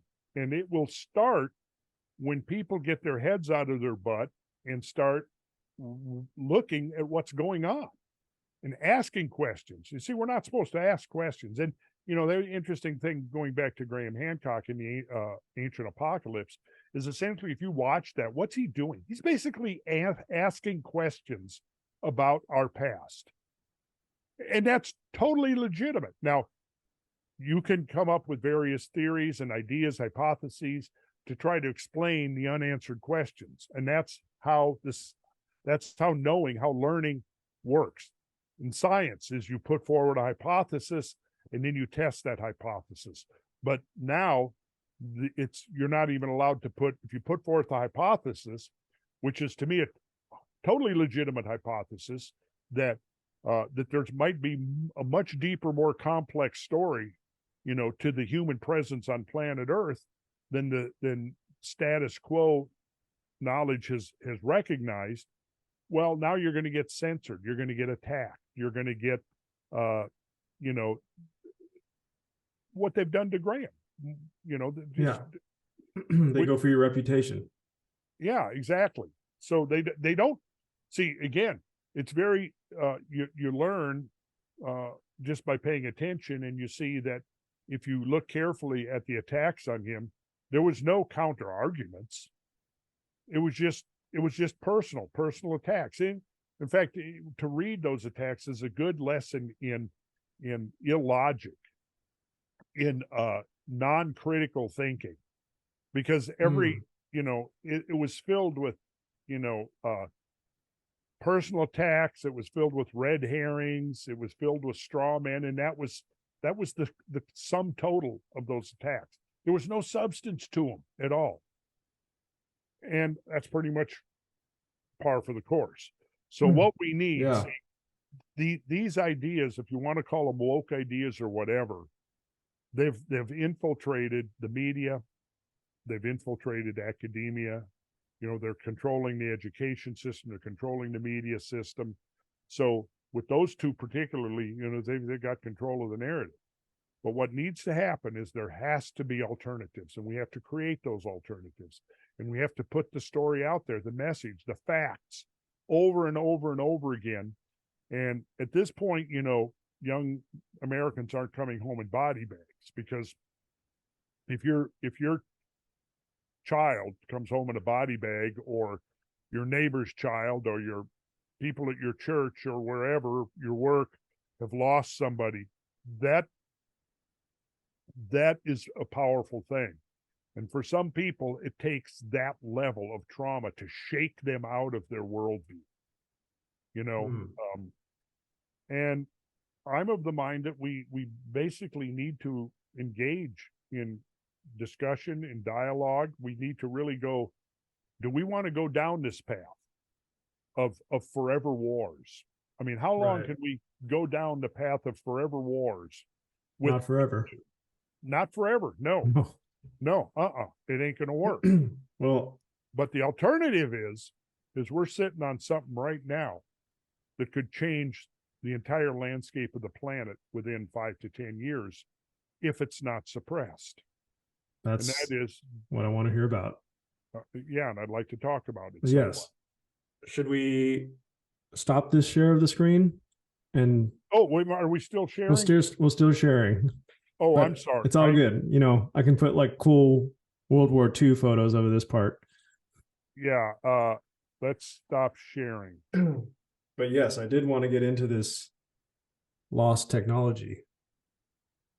Well, I am still learning. Everybody's still learning. But there's enough, when I first, basically what happened was, when was it? November of last year, I went on Joe Rogan with Graham Hancock. And in the discussion, we were talking ancient civilizations, and Graham had asked me, let's not go into the discussion of ancient technology or anything like that. He felt like that would, he was talking about the evidence because you could make the argument, the evidence in favor of some form of civilization in the prehistoric past, without necessarily getting into what level of technology or scientific achievement they had reached. First of all, it can say, well, there was evidence that there were civilizations in the prehistoric past, back in the Paleolithic, 12, 15, 20,000 years ago, maybe longer, right? Case. Then once that's accepted, well, now you can say, okay, what level of scientific achievement did they reach? So I said, well, yeah, that's fine, because I was still at the point where, I had already been talking to several people that were involved with it, including the primary inventor, and then several other people that knew him, and I'd become convinced that there was something there. Okay, so if you go back and you watch that November show, you'll see that I mentioned the fact, but then Joe presses it, and I kind of actually try to not go there, right? I tried to, which only made Joe more interested. Yes. So I said a few things, and then he invited me to come back and talk about it more. So I went back in February. But in the interim, when that November show went out, I just didn't realize at the time. In retrospect, it's interesting, but it rippled all the way around the planet. And several things happened. One is that the inventor, who had been isolated for almost 7 years on an island in the Indian Ocean, came to America. And he knew I was that I was probably gonna end up going back on Joe's show. So there was several motives that he had. Number one, I inadvertently outed him. And then he was going to kind of teach me and guide me through the principles of plasma technology. Well, we scheduled to go back on in February, and I went back on February, but he was still here. Malcolm Bendel, he was still here. And so myself, George Howard of Cosmic Summit, Brad Young, that I worked with for years, Malcolm, Stephen Tuggle, who's assists me and stuff. I think that was the crew. we drove out to Austin, and I went on the Rogan show. And that morning, I called Joe before we went. I said, well, it just so happens that I got Malcolm, the inventor, with me, and he could probably give you a more coherent explanation as to the science than I'm at this point capable of doing. But I had put together a slideshow, which we can pull up here in a minute and look at it, to present on Joe's show. And so he says, yeah, bring them on. We go over there. We're in Austin, the hotel. We go over to the studio. And in the interim, Jamie had pulled up this stuff from a couple of decades ago, which was basically stuff that found its way into the media, whose primary purpose was to discredit Malcolm and portray him as a grifter, right? The reason was, and it's a kind of a long story, but I've had it verified by several people who've been close to the whole thing, including one of them is a best-selling Australian author, Roland Perry.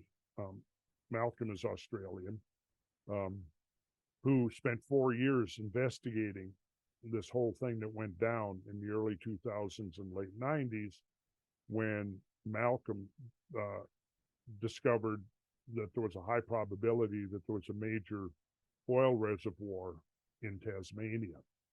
And he got licensing to do exploratory drilling from the Tasmanian government.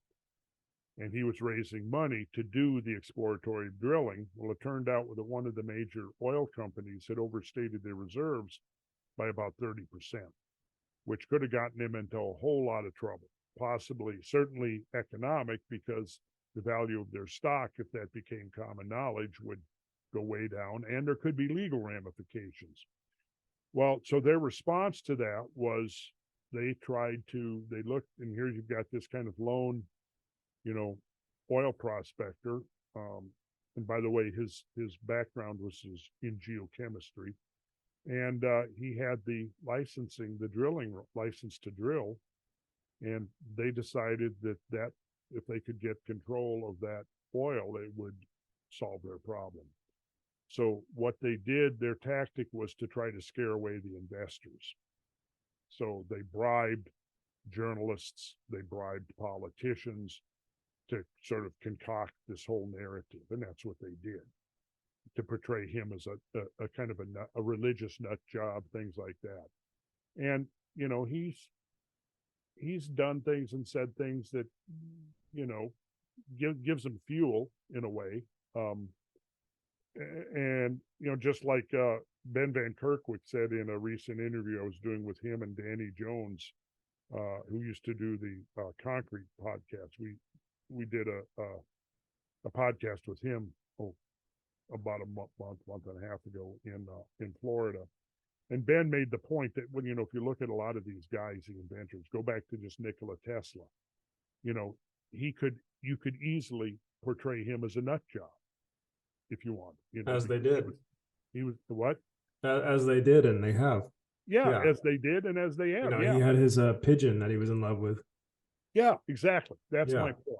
That's exactly my point. Well, so I think, regardless of how weird or what his past is, if the technology works, nobody cares. I mean, Elon Musk has got he's got a lot of interesting things going on, but nobody can deny how great a Tesla is, or his rockets, if they work or not. So at the end of the day, if the technology proves itself, at the end of the day.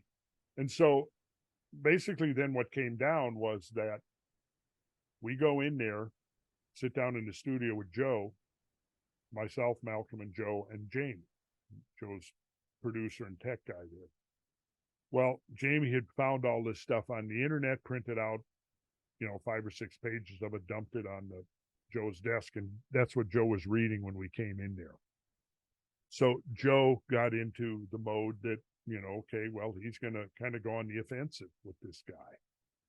He didn't know him, didn't know anything about any of it, didn't know any of the background, any of the story.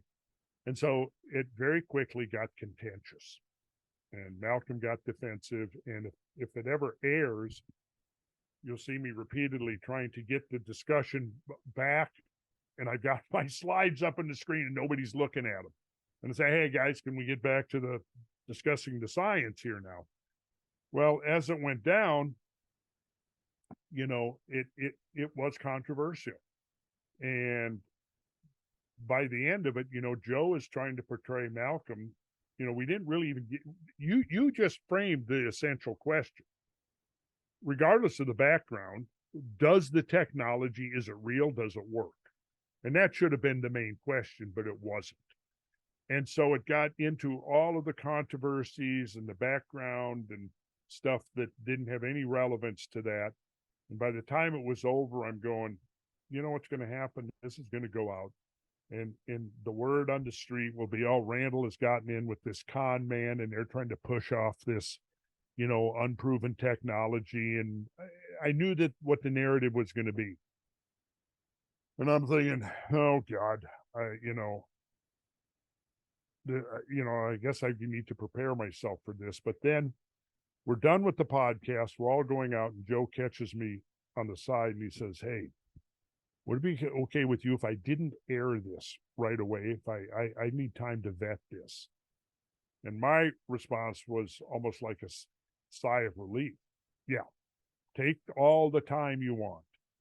Because I knew that coming up within the next few months, there was going to be a testing regimen that was underway.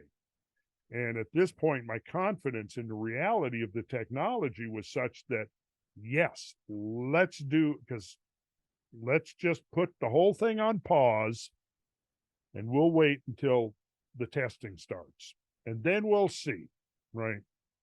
Well, the testing has been going on.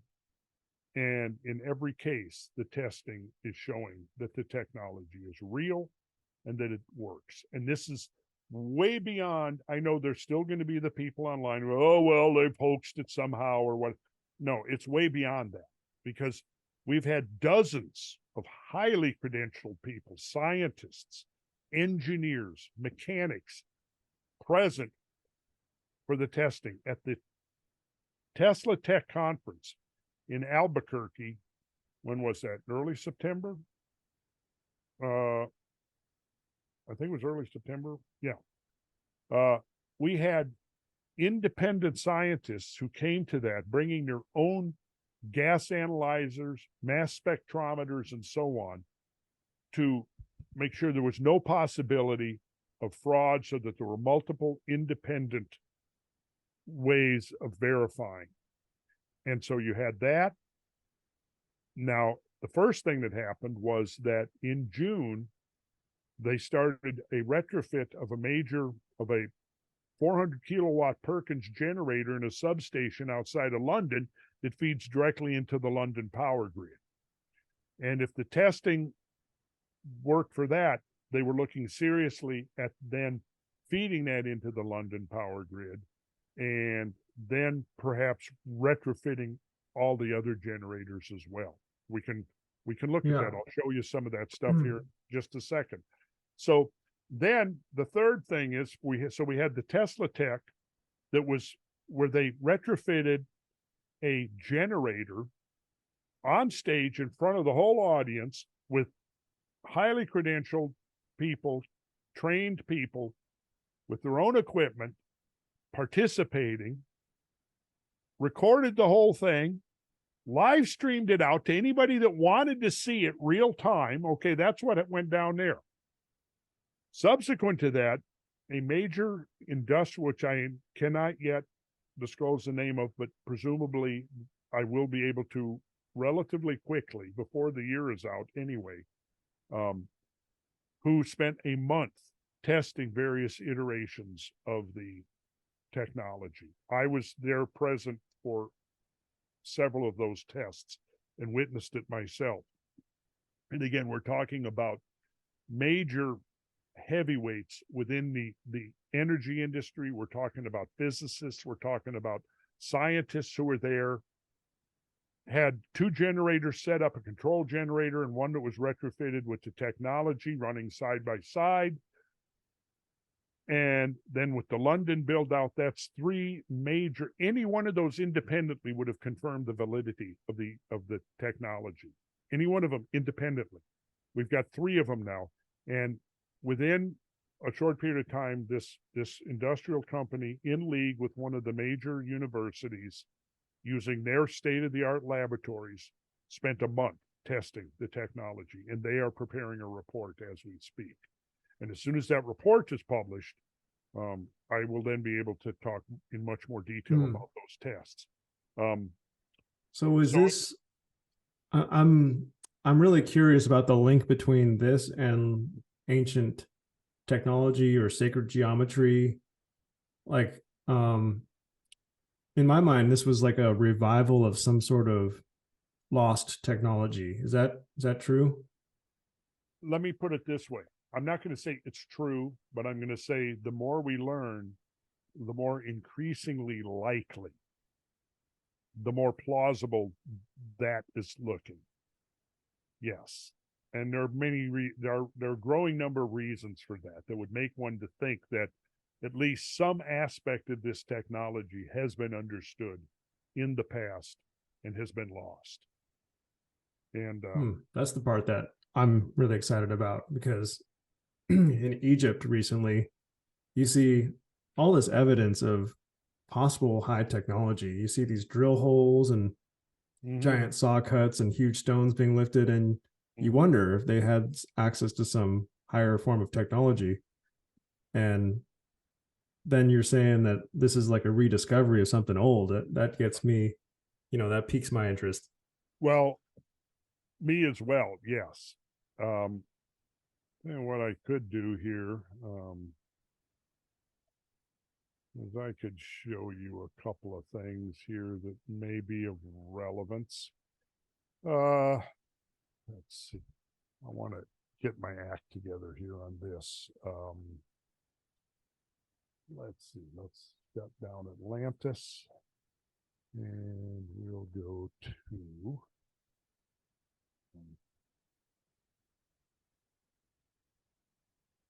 all right.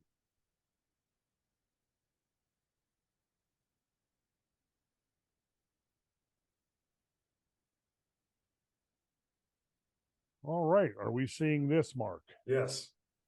All right. You ever heard of the Vajra? No. Okay, this is Indra, one of the pantheon of the Hindu gods, prominent role in the Vedas, the Vedic literature. Indra wielded the most powerful weapon in the universe. It was called the Vajra. That's what he's holding in his hand right here. Here's another depiction of Indra over here. Right arm raised here. This thing that he's holding right here is the Vajra.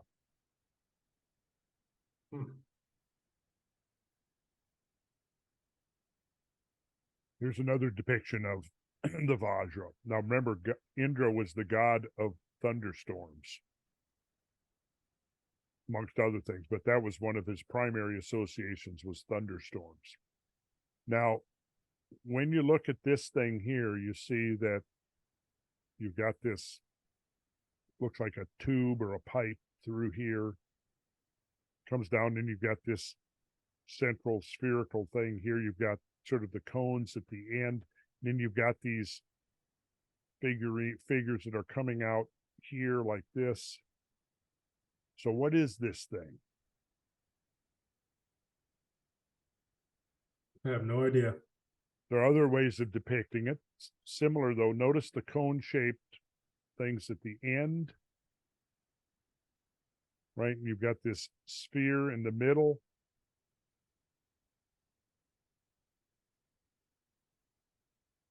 There's several other ways of depicting it. It was considered to be an instrument of cosmic power.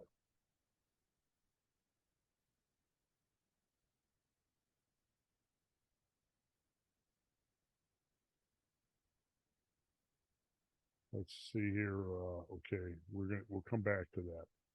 So here you've got Greek coins that are showing the Vajra here. And here's Zeus holding the Vajra, a spiral-formed thunderbolt. Notice this right here.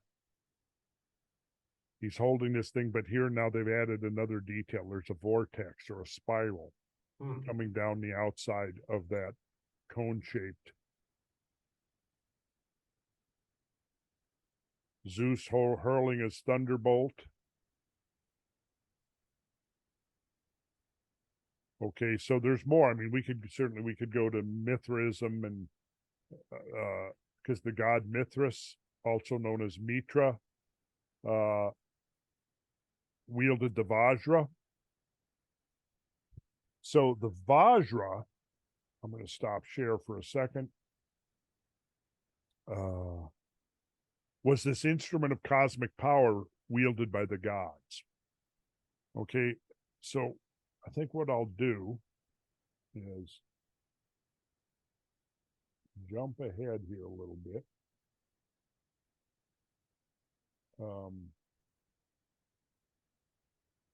Okay, here we go. You can see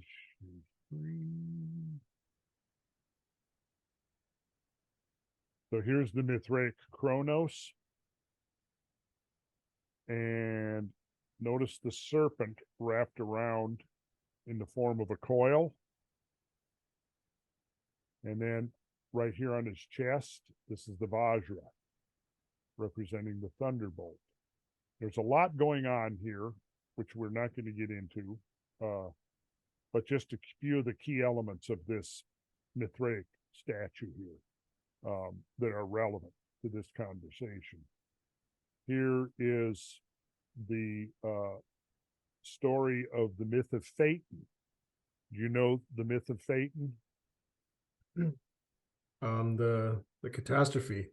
Yes, and you know that circling back to Atlantis, you know that Plato opens the account of Atlantis by telling the story of Phaeton. And what was Phaeton? Well, Phaeton was clearly, and was something from space. I mean, it's clear from the description that Plato gives that we're talking about a cosmic impact. I remember that amazing painting you showed of the chariot coming down with the several different animals. Yep. Okay, so now here is a Greek relief sculpture showing the myth of Phaeton. And this is Phaeton making the entreaty to Helios, the sun god here, sitting on his throne. And then in the back behind the throne, you can see it. Here's a horse's head there. Here's another one up here.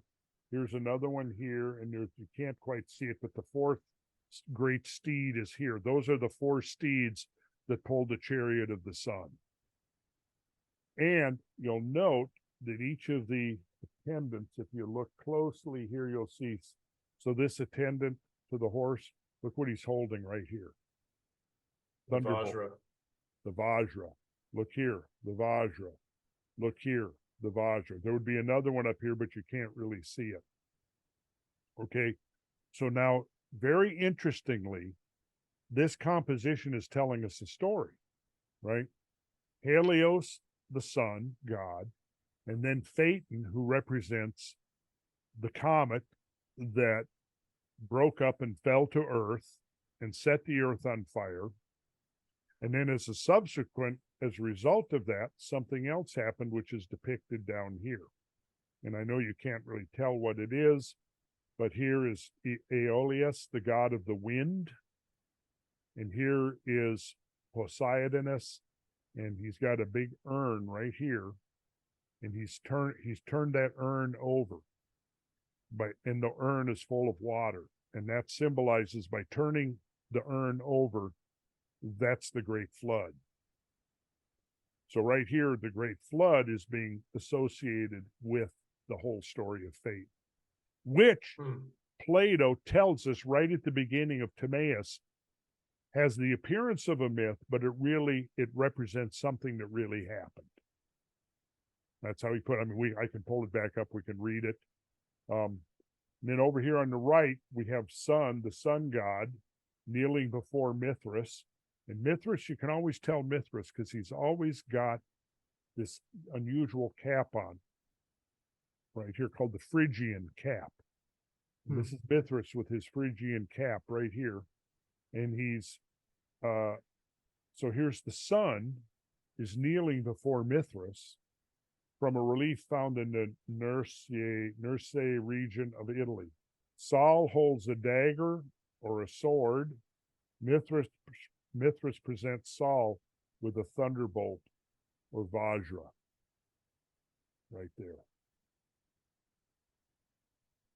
Then we have the molten sea and the account of the molten sea associated with King Solomon's temple. Do you know what this is over here?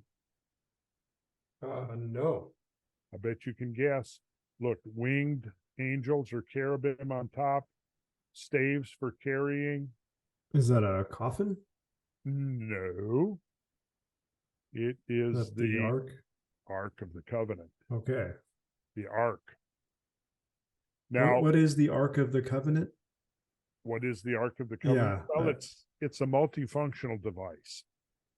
It's a way of concentrating the cosmic energy, which then can be used for a variety of purposes.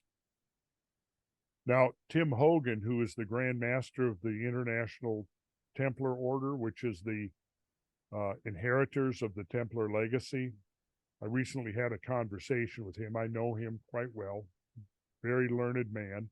He's going to be presenting a talk in Nashville coming up this month.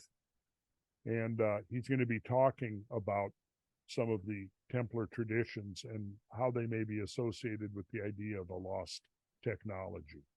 He maintains that the Templars believe that it's part of the Templar tradition that there are actually multiple arcs, not just one.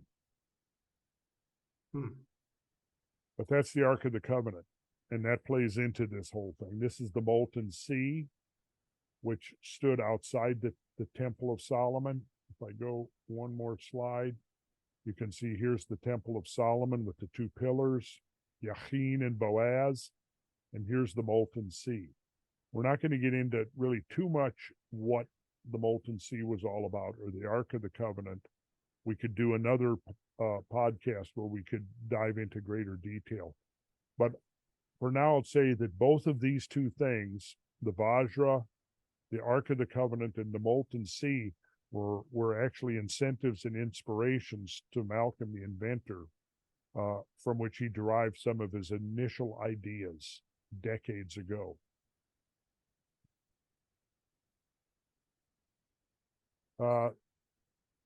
Here's a quote from him. Our society grew to where it is today substantially on the basis of energy, wasting, exploding, centrifugal technology, literally centered on an axle. An axle generates explosive centrifugal force. From the cart bringing in the crops to charging into battle with the chariot to the axle-based jet-powered fighter plane. However, the age of scientific enlightenment we are now in demands the use and deployment of energy-efficient, implosive vortex forces, which are intrinsically less energy-wasting and more effective. We are at the dawn of our new understanding of observing and copying nature's energy-efficient, force-multiplying, implosive vortex mechanisms.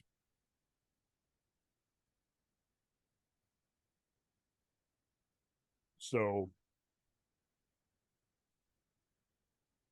here are some of those forces that he's talking about.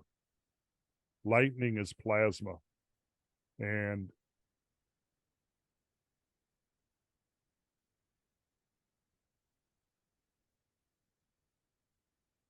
coronal mass ejections are plasma. Now I want you to look at this. Here's a good example of a coronal mass ejection. Comes out of the sun and then it loops around and then it falls back into the sun. That's a natural route for a plasma discharge to take. Now, if it's strong enough, it can throw it off into space. And then that's where it could potentially cause damage to Earth if it threw off a ball of plasma, coronal mass ejection that hit the Earth. But I want you to look at that configuration there because it maybe would suggest something to you. All right, let's go back.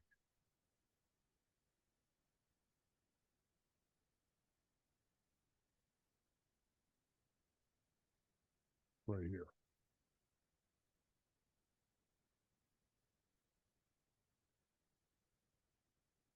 So that shape is representing that A plasma arc. energy. A plasma arc. Yes. Well, I won't say yes. I'm just saying. You know what? This shape right here reminds me a lot of. Have you ever seen like cyomatics videos where there's like sand on a metal plate and they play the frequencies? Yep. Yeah, this is what that reminds me of. Yes. Okay, so right here, here's the vortex. And the cone at the end shape, you'll see this that's significant.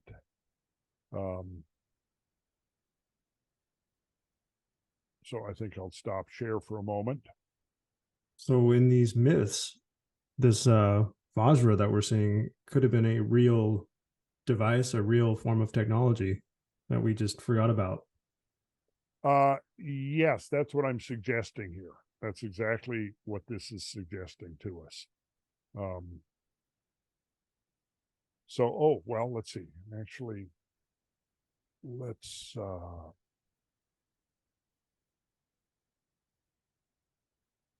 just go ahead and Aurora Beautiful. Borealis. Amazing. Plasma. Comet tails, the ion tail, that's plasma being discharged from the comet. Ball lightning, plasma. Which brings us to the thunderstorm generator. The thunderstorm generator, I'll find a picture of one here. You can see what it looks like. Let's find a good one.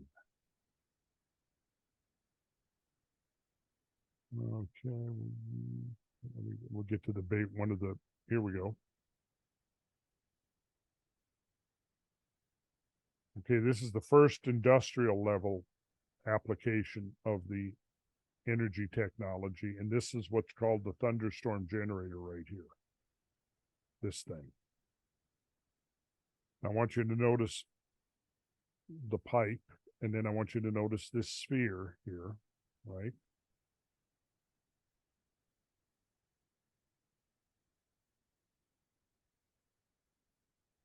So here it is being tested on a caterpillar generator. And this is the thunderstorm generator, and this is all part of the technology. This is the plasmoid generator here. And then you've got your engine analyzer, you've got your gauges, your electronic control panel. So all this is one of the early testing stages of the technology. And again, it worked.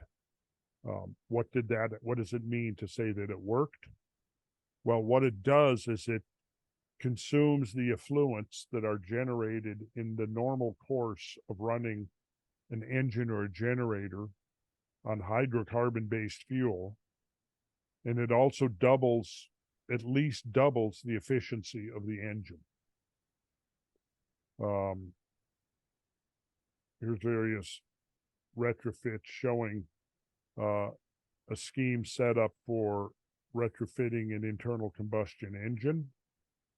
Let's see, here's in a shop, they've outfitted a gas-powered generator, and they're about to test. This is one of the very first tests that was ever done. Here's the so-called thunderstorm generator. You see the tube and the sphere. Okay, what's actually going on in the thunderstorm generator? Well, this is where it gets really interesting. Let's see. Okay, so here's Malcolm in Thailand in a laboratory with one of the first retrofits that they did and to test it. And let's see here.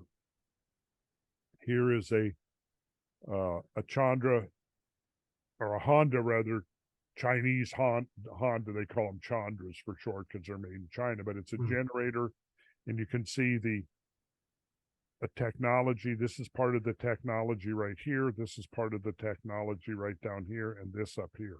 So this is an air intake, and this is the devices that create the plasmas, and they're siphoned off and fed through this thunderstorm generator. Now, all of this, the video clips and everything showing the actual demonstrations are available, linked on my website, on HowTube website, and then on the Strike Foundation website. So there's places where people can go to see this stuff in operation. This is a test that was done in Melbourne and Australia. A retrofit, I believe that was the retrofit on the automobile. And let's see here. Here is a prototype retrofit for a jet engine that's being tested. Here is the initial mock-up for a coal stack scrubber using the technology. And India's been looking at this. They're very interested in this because they're building coal-fired power plants. Let's see. So here's your basic scheme of how it works. How does the Bendel engine work? And the engine itself is only one application of the plasma technology. Now, what is plasma? It is the fourth state of matter. You know, you've got solid, liquid, gas, and then plasma. And in solids, you've got electrons tightly bound to neutrons. In liquids, they're not so tightly bound, so you've got greater degrees of movement. That's why liquid can actually take the shape of any container that's in. And it's all a matter of how much energy is put into the system. If you put enough energy into a solid, it's going to melt, and then it's going to turn into a liquid, and that's going to free up the connection between electrons and neutrons, or electrons and protons. Then if you go put more energy into it, it becomes a gas, which gives greater degrees of freedom, but there's still a bond between the electrons and the protons. Put more energy in, and guess what happens? Now the electrons are and neutrons are completely free, and they're completely disassociated. And it's in that state of matter that the magic can begin to happen. And that magic involves geometry, and the fact that there are certain geometric forms which these plasmas have a natural affinity for.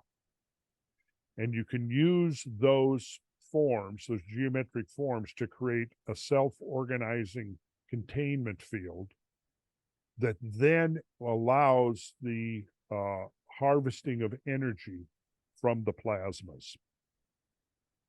I know that's very cursory, doesn't cover only the most simplest idea, but let's go over this diagram real quick. You've got what's called the pre-ionization chamber there. This is where the air is fed in. And one of the innovations here is that Malcolm discovered a way to generate plasmas at a much lower temperature than normal. And the key was in this pre-ionization chamber. What does that mean? Well, you've already started the process of disassociation.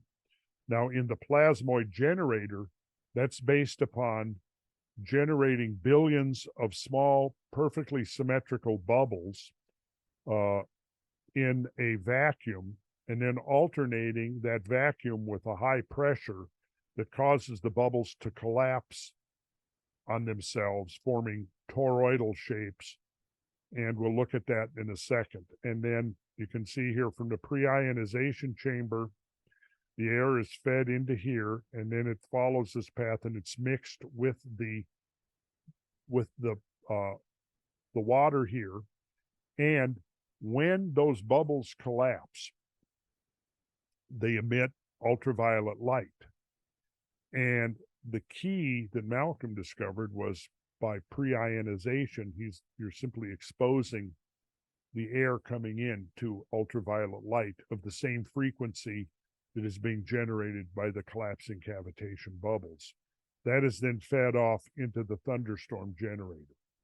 And the thunderstorm generator is really where the magic happens. And then from the thunderstorm generator, it's fed off directly into the engine or generator. Then there is a manifold exhaust output that would be emitted from the generator or engine, and that's taken, captured, and fed directly back into the thunderstorm generator. Okay, so that's basically the system there. It's based upon the natural thunderstorm. And here's what's happening inside those spheres and those tubes. Is that inside, there's two spheres, concentric spheres, and you have whirling air fed in, and it's all based on the principle of what is called the Hilch vortex tube. There's our vortex again. And the tube looks like this. So you have a compressed air supply at room temperature, 23 degrees centigrade, that's fed in, and then it begins moving in this rapidly spinning vortex. And what happens is it's heating up as it's moving along the pipe, along the tube. And then when it gets to the end, there's a cone there that takes the hot air and exhausts it out and takes the heat, the thermal energy out of this vortex, discharges it at the end of the tube. So the hot air is coming out typically at 44 degrees centigrade, maximum recorded temperature, 200 degrees centigrade. So that's really hot. The remaining energy is being turned back down through this central tube, and it's getting colder and colder as it moves toward the other end, and it's discharged, say, at 15 degrees centigrade or maximum of minus 50. So check this out. The maximum difference in temperature of discharge from the hot end to the cold end has been as much as 250 degrees centigrade. So this is the vortex tube, also known as the Rank-Hilch vortex tube, a mechanical device that separates a compressed gas into hot and cold streams. The gas emerging from the hot end can reach temperatures of 200 degrees centigrade, which is 392 degrees Fahrenheit. Gas emerging the cold end can reach minus 50. So look at there, you're looking at, say, 398 plus, what is that, 58? So Fahrenheit, you're looking at the maximum temperature differential of 456 degrees. Now this is air being introduced into this vortex at room temperature. Now, how does this thing work? Well, the fact is nobody really seems to know how it works, but it works. It's used using in cooling nuclear reactors. It's used in the air conditioning industry. It's used in a bunch of places. There are no moving parts. Pressurized gas is injected tangentially into a swirl chamber and accelerated to a high rate of rotation. Due to the conical nozzle at the end of the tube, only the outer shell of the compressed gas is allowed to escape at that end. The remainder is forced to return in an inner vortex of reduced diameter within the outer vortex. Now, in the thunderstorm generator, there's two concentric tubes or pipes. One that's got the vortex of increasingly hot gas, and then the inner one that's got increasingly colder gas. Again, the key to this thing is this conical, the cone here at the end. It's that cone that separates the hot and the cold. Now, the key is what happens in a thunderstorm. Well, it's what happens when a cold front meets a warm front, right? When the cold and the hot meet. The energy that's generated, the lightning that comes out of this is plasma. So it starts discharging plasma. So what the thunderstorm generator is doing is mimicking a natural thunderstorm, but it's ramping it up by bringing these, because even in a thunderstorm, you're not looking at about a temperature differential of over 400 degrees. But that's where you bring it back. And then, just like the thunderstorm generates plasma streams in the form of lightning, what this technology can now do is harvest the lightning, harvest the plasma that's being generated. Here's another version of the same thing, showing the workings. Now, if we go down to, let's see, so here's talking about the pre-ionization chamber. The function of the chamber is to pre-ionize the incoming air to the engine. Air is drawn into the chamber by a vacuum emanating from the engine itself that is to be pre-treated before it enters the plasmoid generator. It is pre-treated by exposing the air to ultraviolet light at a specific frequency of 100 micrometers. This frequency is determined by the frequency of ultraviolet light emitted from collapsing bubbles within our MSART plasmoid generator. The bubbles collapse violently as they are exposed sequentially to both vacuum and pressure pulses resulting from the movement of pistons within the combustion chamber. This has the effect of making the gases more reactive by ionizing a small percentage of each gas present in the air, that is nitrogen, oxygen, and argon. And then this is showing just the schematic, because what's happening now is a bunch of, garage inventors and mechanics are actually building prototypes. Here is a schematic of the plasmoid generator, and we're not going to get into all the details of how you can build these things. Maybe we'll talk a little bit about how they work. So the thunderstorm generator, you see here, there's 3 spheres, and they're concentric spheres, and then there are concentric pipes. And that's the key to the working of it. The swirl chamber that was referred to, when we go back here to this here, let's see, pressurized gas is injected tangentially into a swirl chamber. Okay, so in the thunderstorm generator, this is the swirl chamber right here, where the hot and cold gases first go through that initial separation. And here you see this, again, the cross section here. Anti-clockwise positive charge, clockwise negative charge, and so they create this charge differential as well. Cold supercharged plasmoids and water vapor is coming out the end. Here's your exhaust gas outlet to the muffler.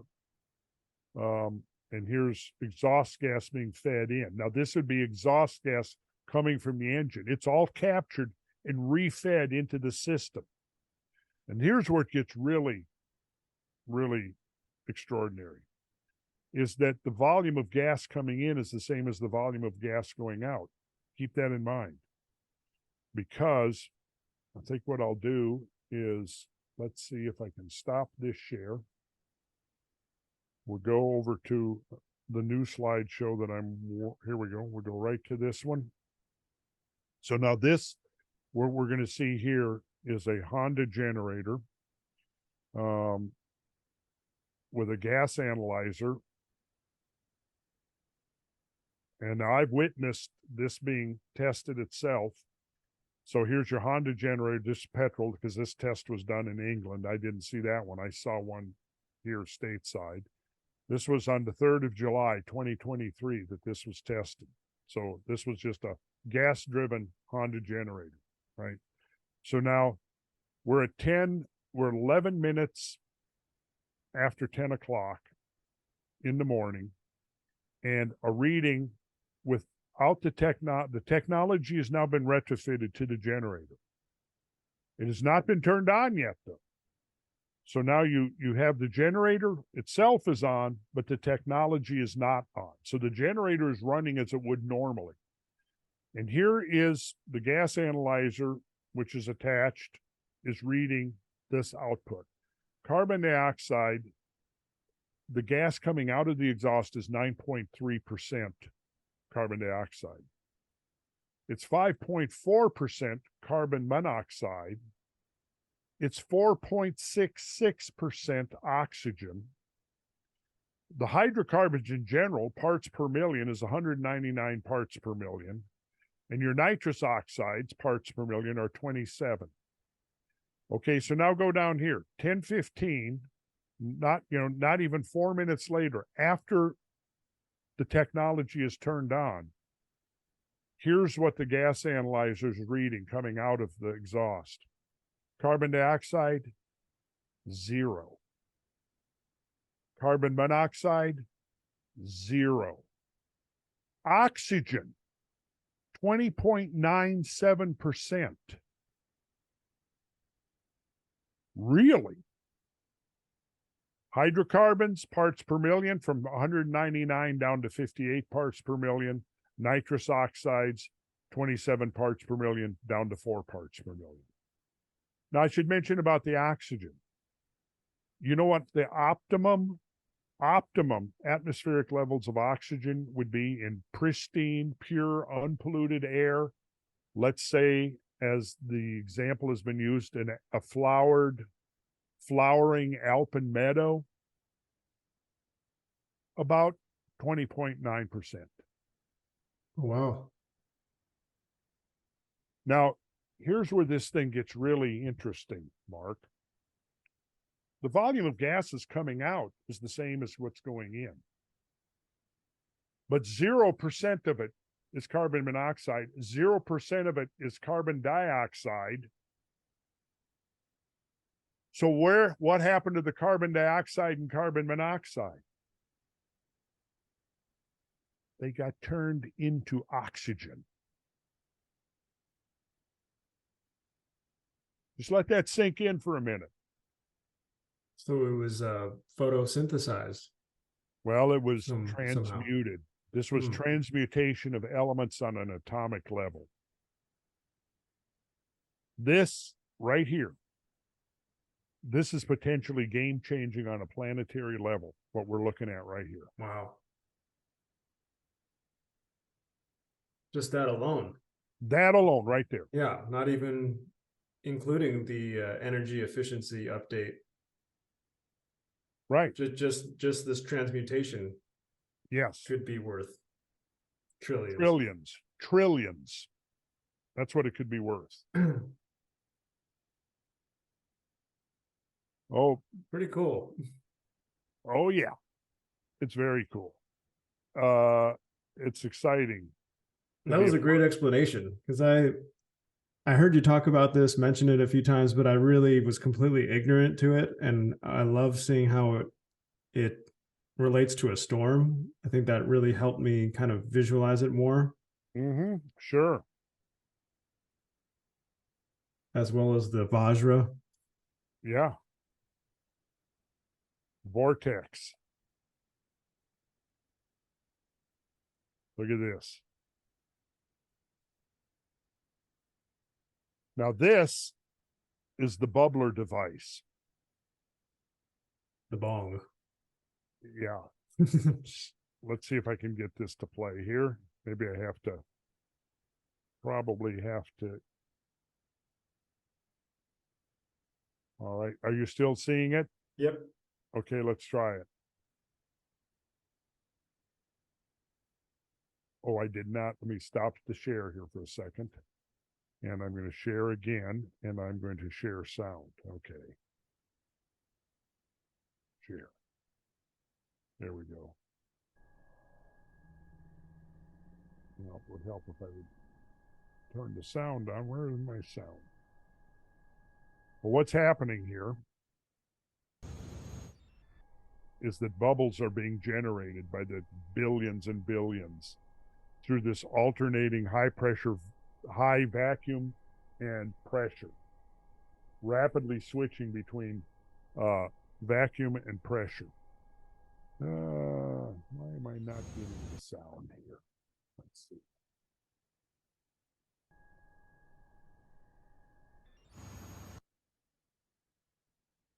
So this is a completely new system of technology. Everything we have now is, like you said, is based off of rotation around an axle. Explosive, and this is implosive. Wow. Mm-hmm. Have you gotten a chance to show this to Elon Musk yet? Not yet. I think he'd be interested in this. I would. I don't see how you would not be interested in it. Okay, so can we watch a few short video clips? Sure. Sure. Okay, so let's see if I can get this to. I want to make sure we can hear it. Let's see. Okay, so the excitement. Okay, so I need to do something with the volume here. Oh, you know what? Output is on my headphones, so let's go to the sound settings, shift speakers. Okay. I'm going to stop share. I'm going to reshare, which hopefully this will work. Share. Okay, are you seeing this? Yep. Okay, so let me try to go to. All right, let's see if we've got the sound now. Okay, so the excitement continues here Are you hearing that? Yep. Okay, Yep, loud good. and clear. Good, here we go. as we gradually make our way towards fulfilling the order for the large generator. Okay, I'm going to. This is Mark Ling. He's been working with Malcolm for over 10 years, and he was the one who did some of the very first small scale testing of the technology on the small generators. This is now the next 2 levels up. This is actually a major industrial scale application that's being developed here, and that's what we're going to see over the next few slides. So let me just play it on here. And as you know, if you've visited howtube.com or indeed the Strike Foundation, which has all the diagrams and the paperwork behind it, we've got a 24-inch tube here. You can see all the way through, and that has been expertly welded by a tier 1 welder by all accounts, and you can see the transition at the back all the way through to the 8-inch pipe. I love the color. Okay, apparently we can have it in any color we want. And then we've got this one here, which is the 6-inch pipe, and that goes up to the 18-inch sphere, which is again expertly welded. So you've got a 6-inch pipe inside of an 8-inch pipe. You have an 18-inch sphere inside a 24-inch sphere. Okay. Not only in terms of the transition, but in terms of the 2 halves welded together. So we're in the hands of experts, and there's more to come. All right, so this is some of the piping that's going to be used to connect the Thunderstorm generator to the Perkins generator here. Just some of the pieces that are being assembled. We don't need to talk about that too much, unless of course somebody wants to actually build one of these things. This is the spark arrestor or diffuser. We don't need to talk about that right now. This is the creation of the spheres that they're doing in a shop here, the precision spheres.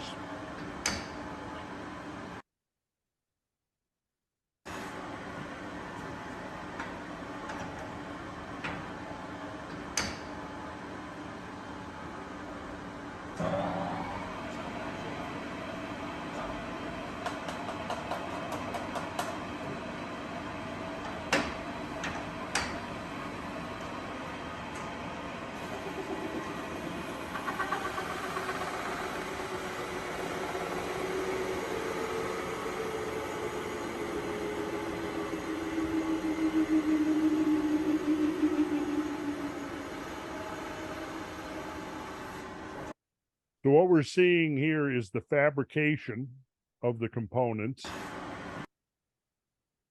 And this is what they look like when they're finished. Now, I want you to look at this.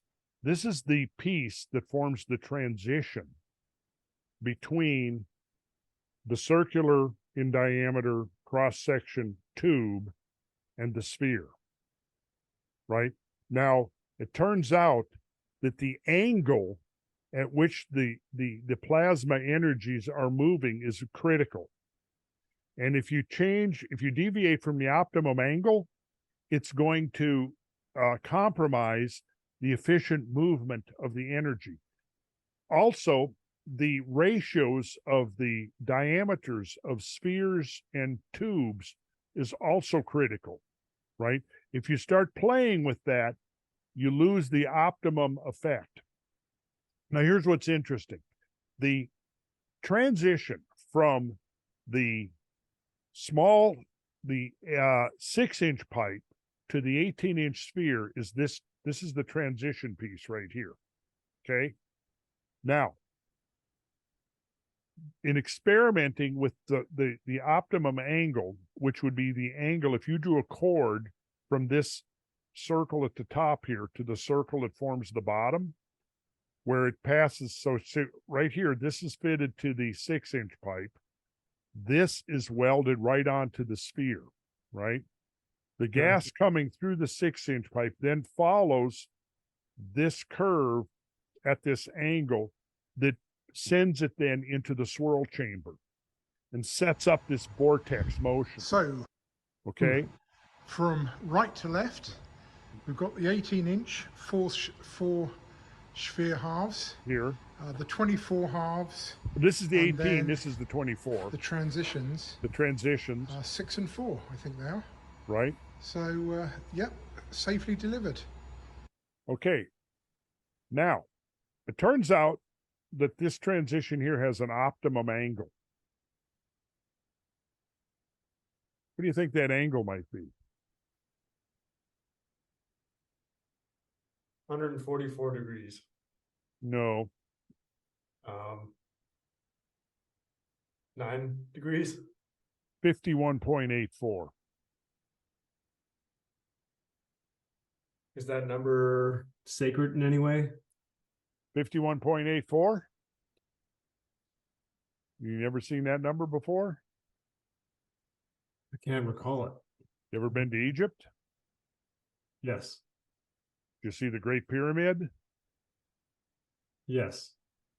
The angle? That's the angle? 51.84. Okay. Yeah, that's worth a It's definitely worth a Now you got, okay, well, that is a real So yes, it is.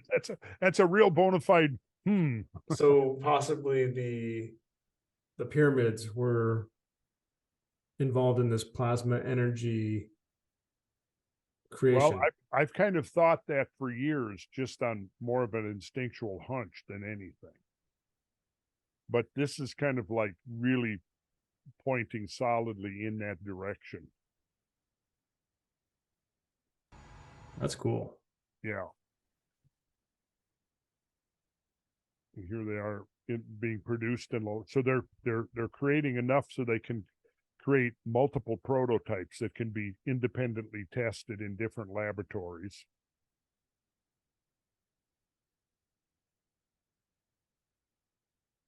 And these are going to be the plasma generators here. So I think we got it.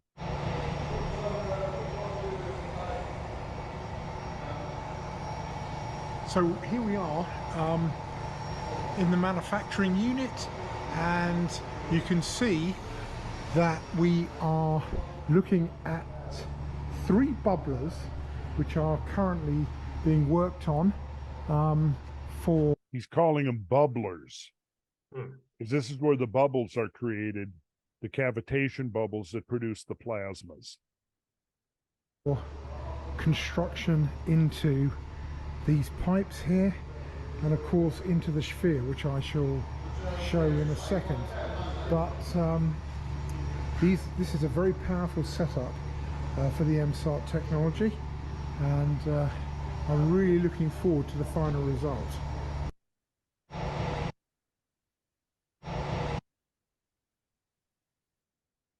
Well, this is kind of a schematic showing the setup. I guess we're not going to get into a detailed analysis. I just want to kind of give the overall impression. These are actually the same slide. You can see here, here's the generator, the Perkins gas-powered 400 kilowatt generator. And what's happening here, look at this. You've got the plasmoid generator bubbler coming out this pipe, going up here, and then being introduced into the thunderstorm generator right here. And this is the swirl chamber. This is where the vortexes are created. This is a schematic of the thunderstorm generator as it would be assembled for this London substation retrofit. And here you can see nice graphic showing the concentric spheres.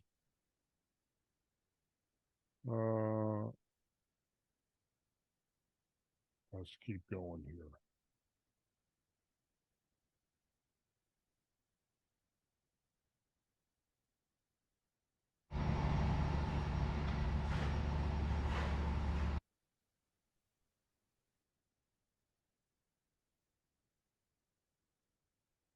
And here the parts are being welded on that are going to will attach this thing to the generator.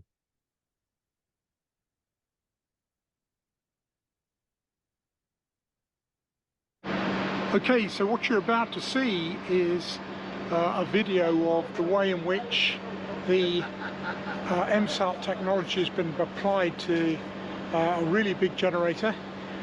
Show you not only the components being craned onto the generator, but also them being put together by the guys, and I'll actually show you the generator itself. So quite an exciting day. Been brought from the manufacturing location into now the site, which hopefully will be a test site for the MSART technology in the UK.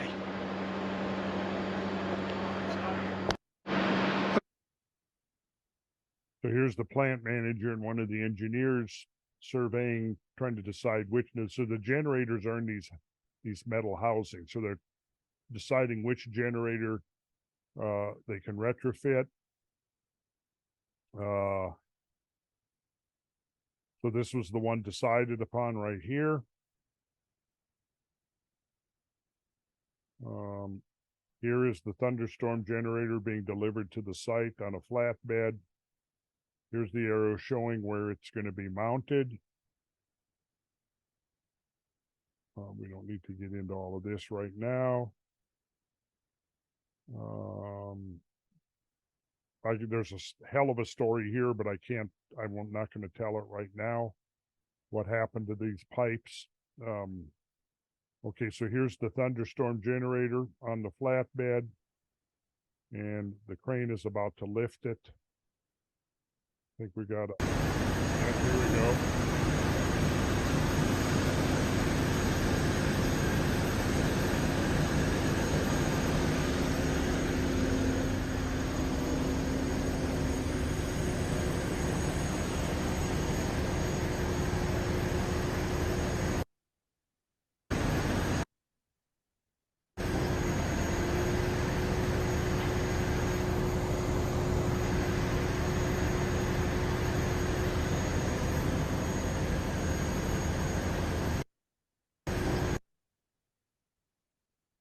So here's the crew preparing the mounting place for it by putting in I-beams. Here they're lowering it into place. Yep. They've got it on temporary supports here on the I-beams that they put in. Well, I'm excited to see these in action. I'm going to be on the lookout, and if I encounter anybody that works with generators or anything like that, I am going to be sure to mention this. Good. Well, Yeah. I'm putting together a whole, presentations that'll be available. That's kind of my job in all of this. Now notice the steel tape showing that the lengths and diameters and everything, those ratios are critically important to optimum performance. So that's what's being shown here.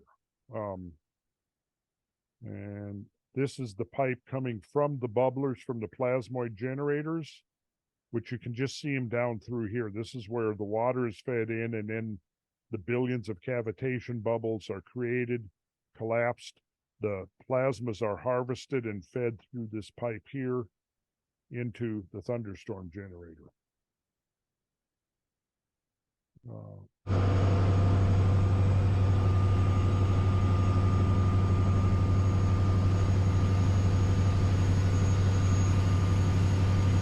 So here we are with a completed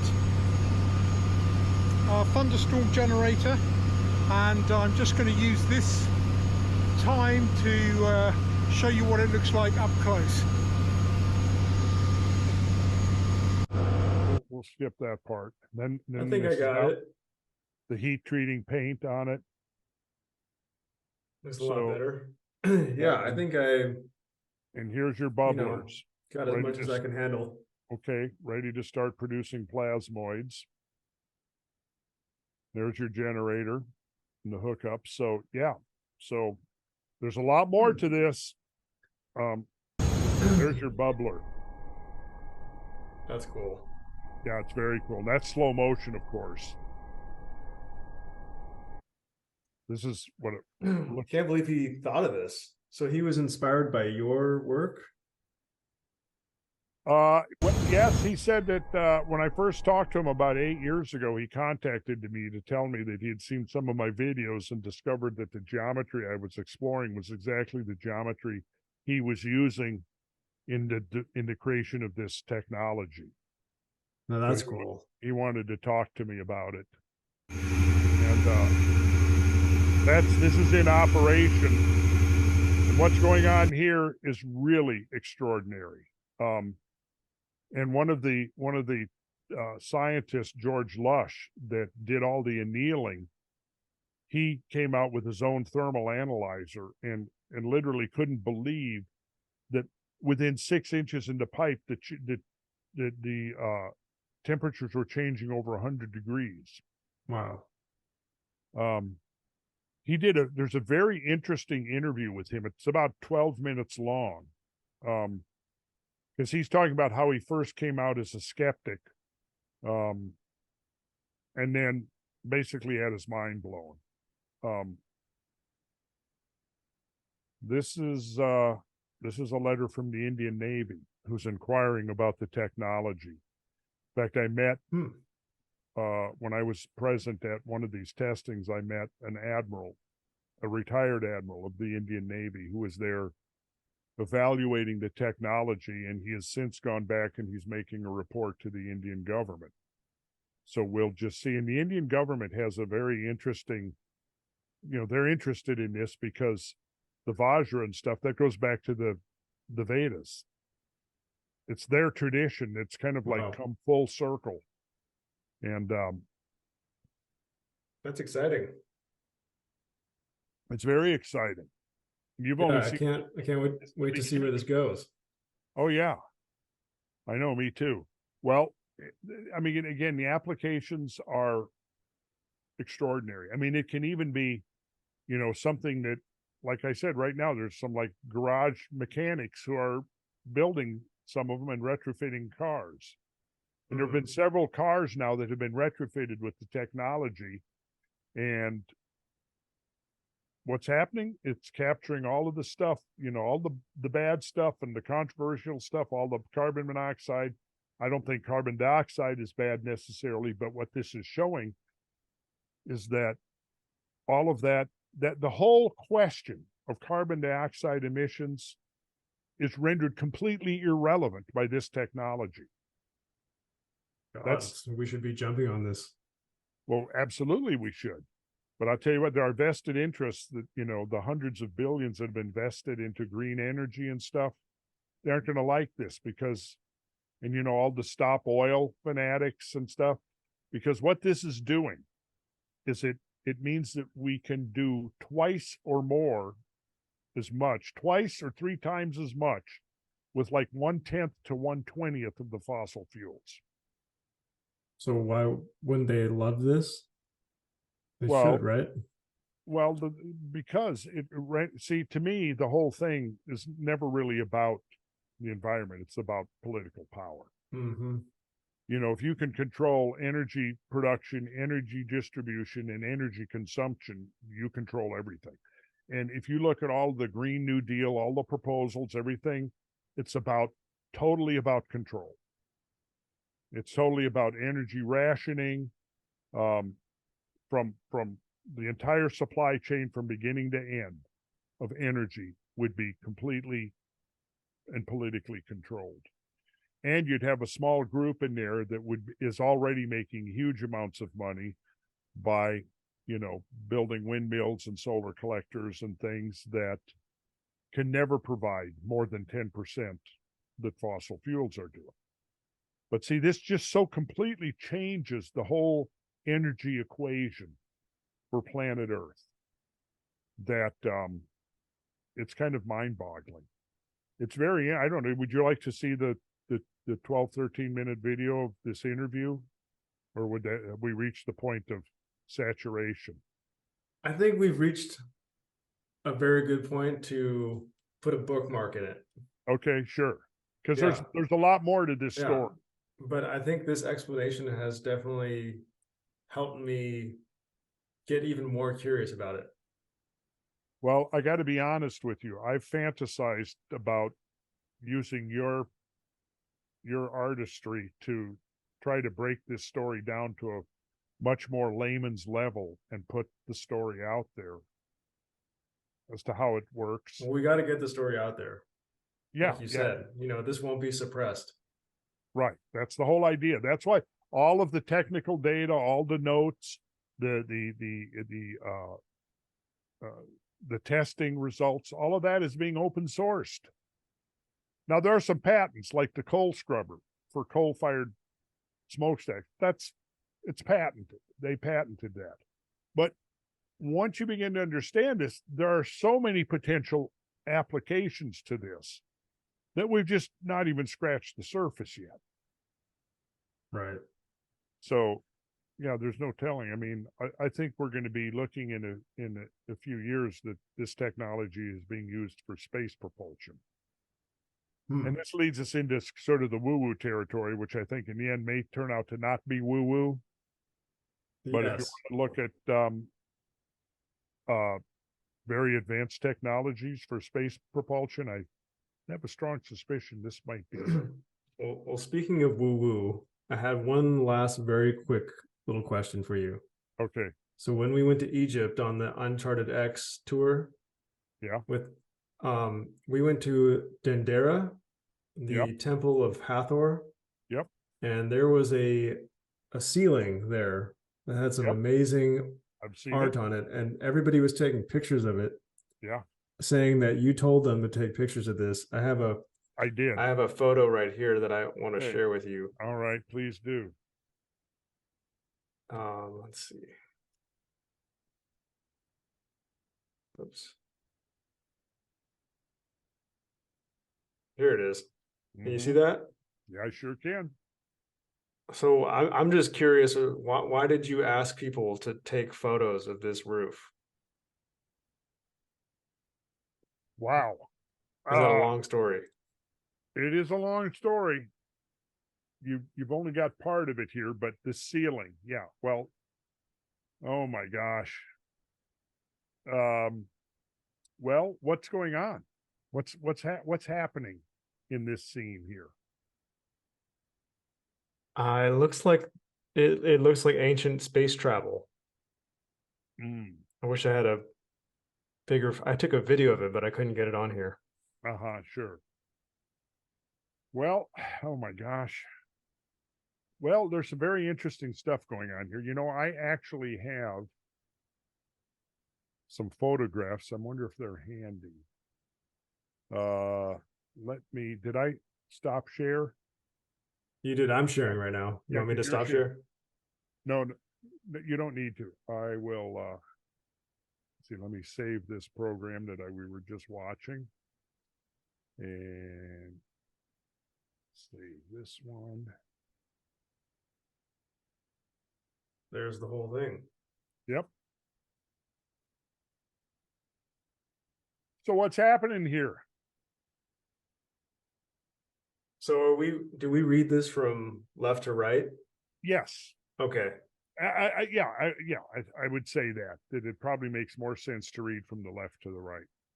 Because, for example, you see the 14 gods, they're on an ascending staircase, right? So it would make sense that you would be reading in the same direction that they're obviously moving and facing. And who's this guy right here? Both. Yeah, actually, when I went to Egypt, went out with she was a PhD Egyptologist from Egypt. She said that the presumed correct pronunciation, and I didn't know this until then, but is Tahot. Haute. Tahot. Tahot. Tahot. Yeah. Okay. Okay, so that's Tahot right there. And who is this leading the entourage of gods right here? Horus. That's Horus. And then who have we got? He was the king of the gods. Osiris. Osiris. Yes. Mm-hmm. And what are they doing? Well, they're walking, they're ascending this ramp or staircase towards this thing right here. Oh, I could show you something else here. Is that the moon?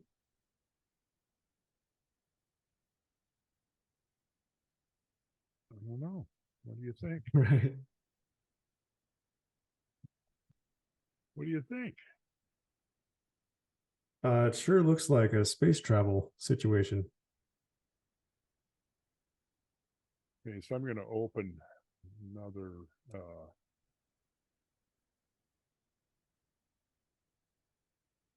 let's see.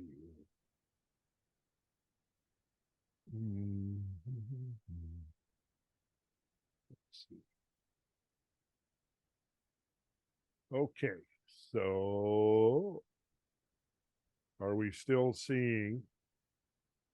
So I want you to look at the position of Tahot's hands. And then let's look at these other attendant gods. What are they doing? They're all got their same position, aren't they? Look at here, these guys down here.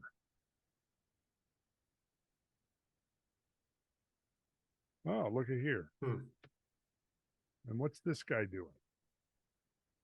He's got his arms in another position. Well,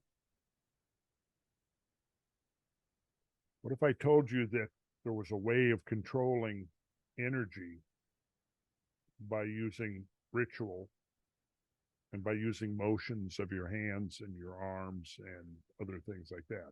Makes sense, doesn't it? We've known that magical work and magical invocation has involved that.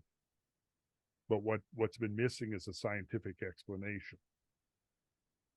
The scientific explanation is that once you know the correct motions and positions, that the human body itself can be a plasma generator. In fact, how do you, yes, okay. Now, I'm going to show you something else here that I figure is one of the most important connections. And you'll see it momentarily here. And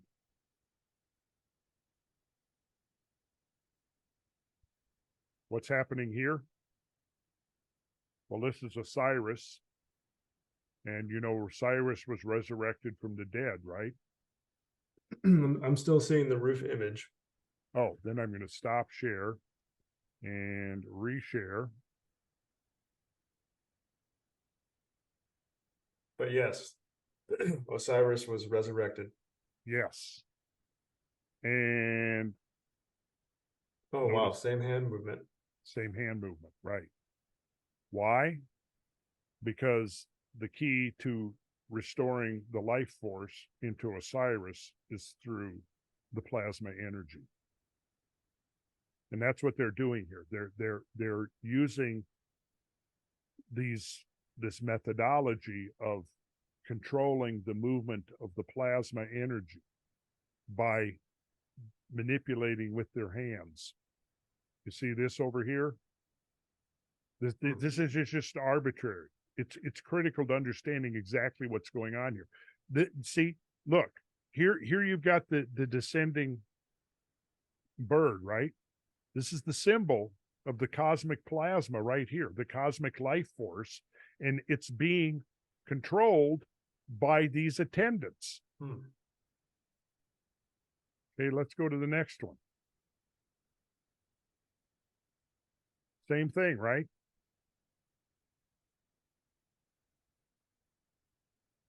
Okay, I'm going to go ahead and reveal a secret at this point, because it is that time in the evolution of this planet that it's time to, as Jesus said, shout the end of the age. It'll be time to shout the secrets from the rooftops. Okay, so now take a look at this. Okay.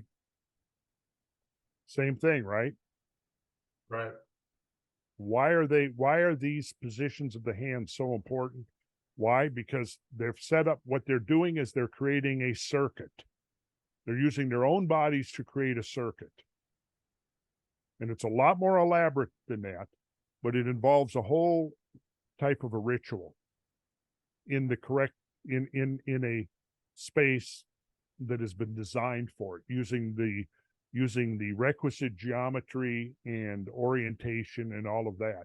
Because what you're trying to do here is you're influencing the cosmic life force that is utilizing the plasma as a vehicle.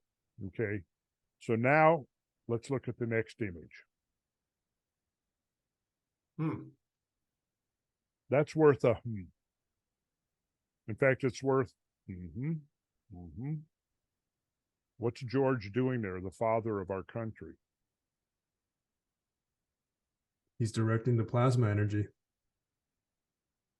He is. And he's showing he's got the Masonic apron, right? This is George Washington as a Freemason. He was Grand Master of Masons in Virginia. And one of the secrets is that concealed within the ritualism and ceremonialism and symbolry of Freemasonry are crucial elements of the ancient lost technology. And it's been preserved by Freemasons for centuries, if not thousands of years. So when the world is ready for it, it's there. Wow, you're really giving me the secrets now. It's a big one. This is a big one. So, wow. I got a lot to think about. Good, because there is a lot to think about. Yeah. Sometimes it's like so much information you're giving me. It's like, now I'm going to have to go sit up alone on a mountain for like the next 3 weeks and just process all this. Okay. So I'm sorry about that. Yeah. Thank you. But I really appreciate you sharing that, and you're the greatest teacher I know. So, well, I'm just, I don't know. It's just routine for me, natural. I've been obsessively curious about the world I live in for my entire life. So I set out many decades ago to try to become an educated man and learn about the things that were really important and really relevant. I consciously made that decision right around my 18th birthday.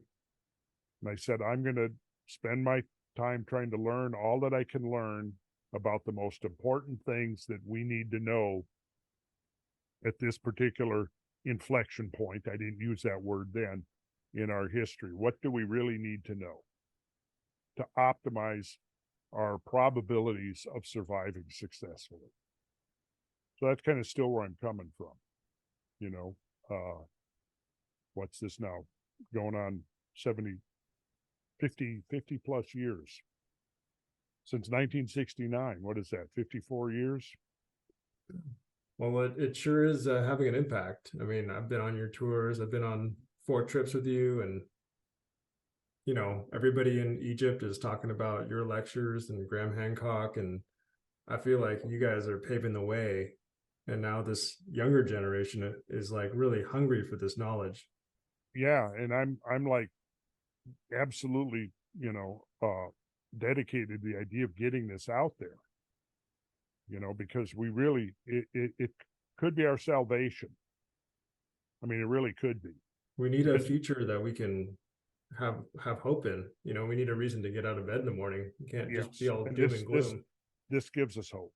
We're seeing, the critical thing here is the big picture. And there's 2 parts to it. One, we can see, we now know, we have the evidence in hand to understand why civilizations go down, why they don't survive.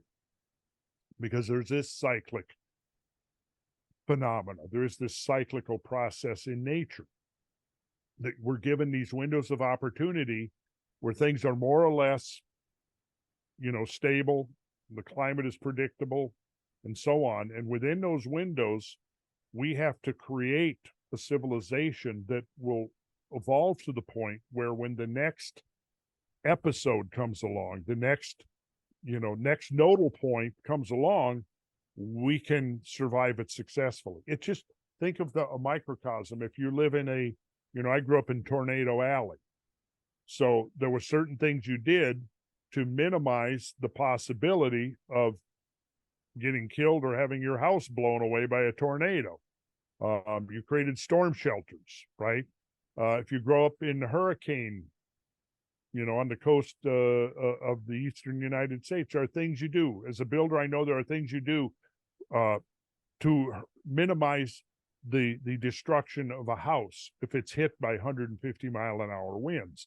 If you're building a house in the forest that's subjected to forest fires, use a steel roof.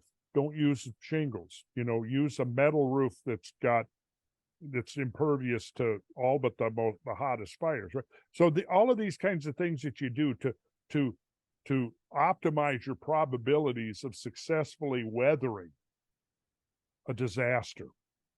That's what we have to do as a civilization.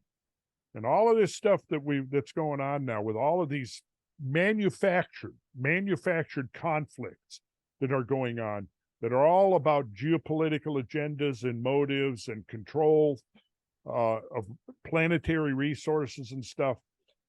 All of that is a huge distraction from what we could be doing. But then, in order to keep people from looking at what we could be doing or looking at the manufactured scenarios and realizing they're all made up and they're all fraudulent, we've got all these other things that are being thrown out to distract us. And once you understand that the whole climate crisis is an invented distraction, there is no climate crisis. There's nothing that's happening now or happened in our lifetimes that's unprecedented in magnitude, in frequency, in intensity. All you have to do is study paleoclimatology a little bit, study the history of climate. You quickly realize, no, actually, we're in a rather calm period right now. It's just the opposite of what we're being told, right? But you can't even have that conversation anymore.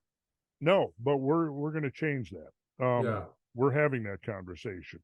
And then, all the other stuff now with the gender and the racism and all of these things that are separating us and dividing us, and things that are being deliberately planted in the minds of young people to keep them preoccupied with stuff that has no relevance at all in the big picture of things. In the big picture. Right. None. I mean, it's just a distraction. So it's really a war for minds, either minds that are going to be constricted into these invented narratives or minds that are going to be liberated. And that's why education is going to be so critical in the next decade. if we can make it out of the next year or two. And that's why a lot's coming down on this election in 2024, because I tell you, these neocons got to go, man. Mm-hmm. They're sabotaging our country. Amen. Amen. Yep. But hey, well, here's the thing. Even those guys, if they come around, listen, I'm of the mind that we can work with anybody, because once we understand the big picture, and this is the last thing I'm going to say, and when we understand what the real threats are to our future, the obvious response is we're going to have to work together. By working together, if we're warring with each other, boom. It's just that was the moral of the Atlantis story. They were warring with each other. People don't realize that in that story, not only were the Atlanteans destroyed in the cataclysm, so were the proto-Hellenes. Hellenes, they were destroyed as well on the other side of the world almost, right? It was a global catastrophe. They were warring, and because they were warring, they weren't paying attention to the signs and signals that nature was clearly giving them. And right now, as we speak, nature is giving us signs and signals that we need to start paying attention. And yeah, so there's a game plan. We're working on a game plan that I think we've got to get out there that shows, okay, we're at a crossroads. One leads to oblivion and the other leads to levels of magnificence and grandeur that we can barely even begin to understand now. If we work together as a planetary species. So that's all I'm going to say. Well, I'm very, very thankful to you. And I can't wait to see you on the next trip. Oh, good. I will definitely get on another trip. And I recommend to everybody out there to go on one of your trips. Because I learned more. We've got one coming up in, 2 weeks? That I think we've still got 3 seats open. Well, this isn't saying much, but I learned more in that 1 week on your trip than I did in 4 years of college. Oh, wow. It's not saying much, though. Yeah. Also, the one last thing I got to say, just to remind people, do not patronize Sacred Geometry International.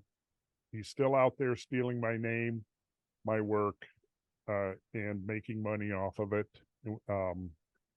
And he's putting up the worst, most ignorant, childish garbage, conspiratorial garbage about Freemasonry.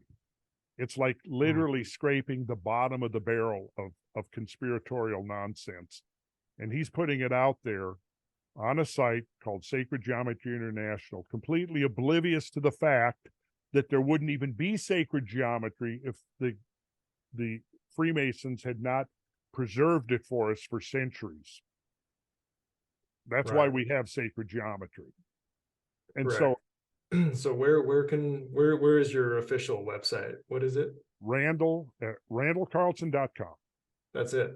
Randallcarlson.com. That's the only official stuff. Do not patronize that site. Do not even click on the videos of mine that he's stolen and put up there, because then he gets the advertising revenue. And in fact, what I would actually suggest people to do is to whatever social media he's got now, join that and expose them. Call them out. Ask them how much, you're selling and marketing Randall's work. How much money does Randall get? How much has he gotten in the last 5 years from the sales of his work? And the number, of course, is 0. So yeah, it's when it was just harming me, I wasn't that critical, but it's harming the whole effort. It's harming my family, my friends, the circle of people that I'm working with, because it's diverting critical resources. And yeah, people just need to know. People need to know that is not me over there. Well, only one website, randallcarlson.com. Randallcarlson.com. That's it. That's it. Well, I really want to thank you for taking the time to chat. I learned a ton. Good. I hope you did, and we'll talk soon, Mark. I'll get this out soon. All Thank you very much. Sounds good. So long. All right. Have a good night.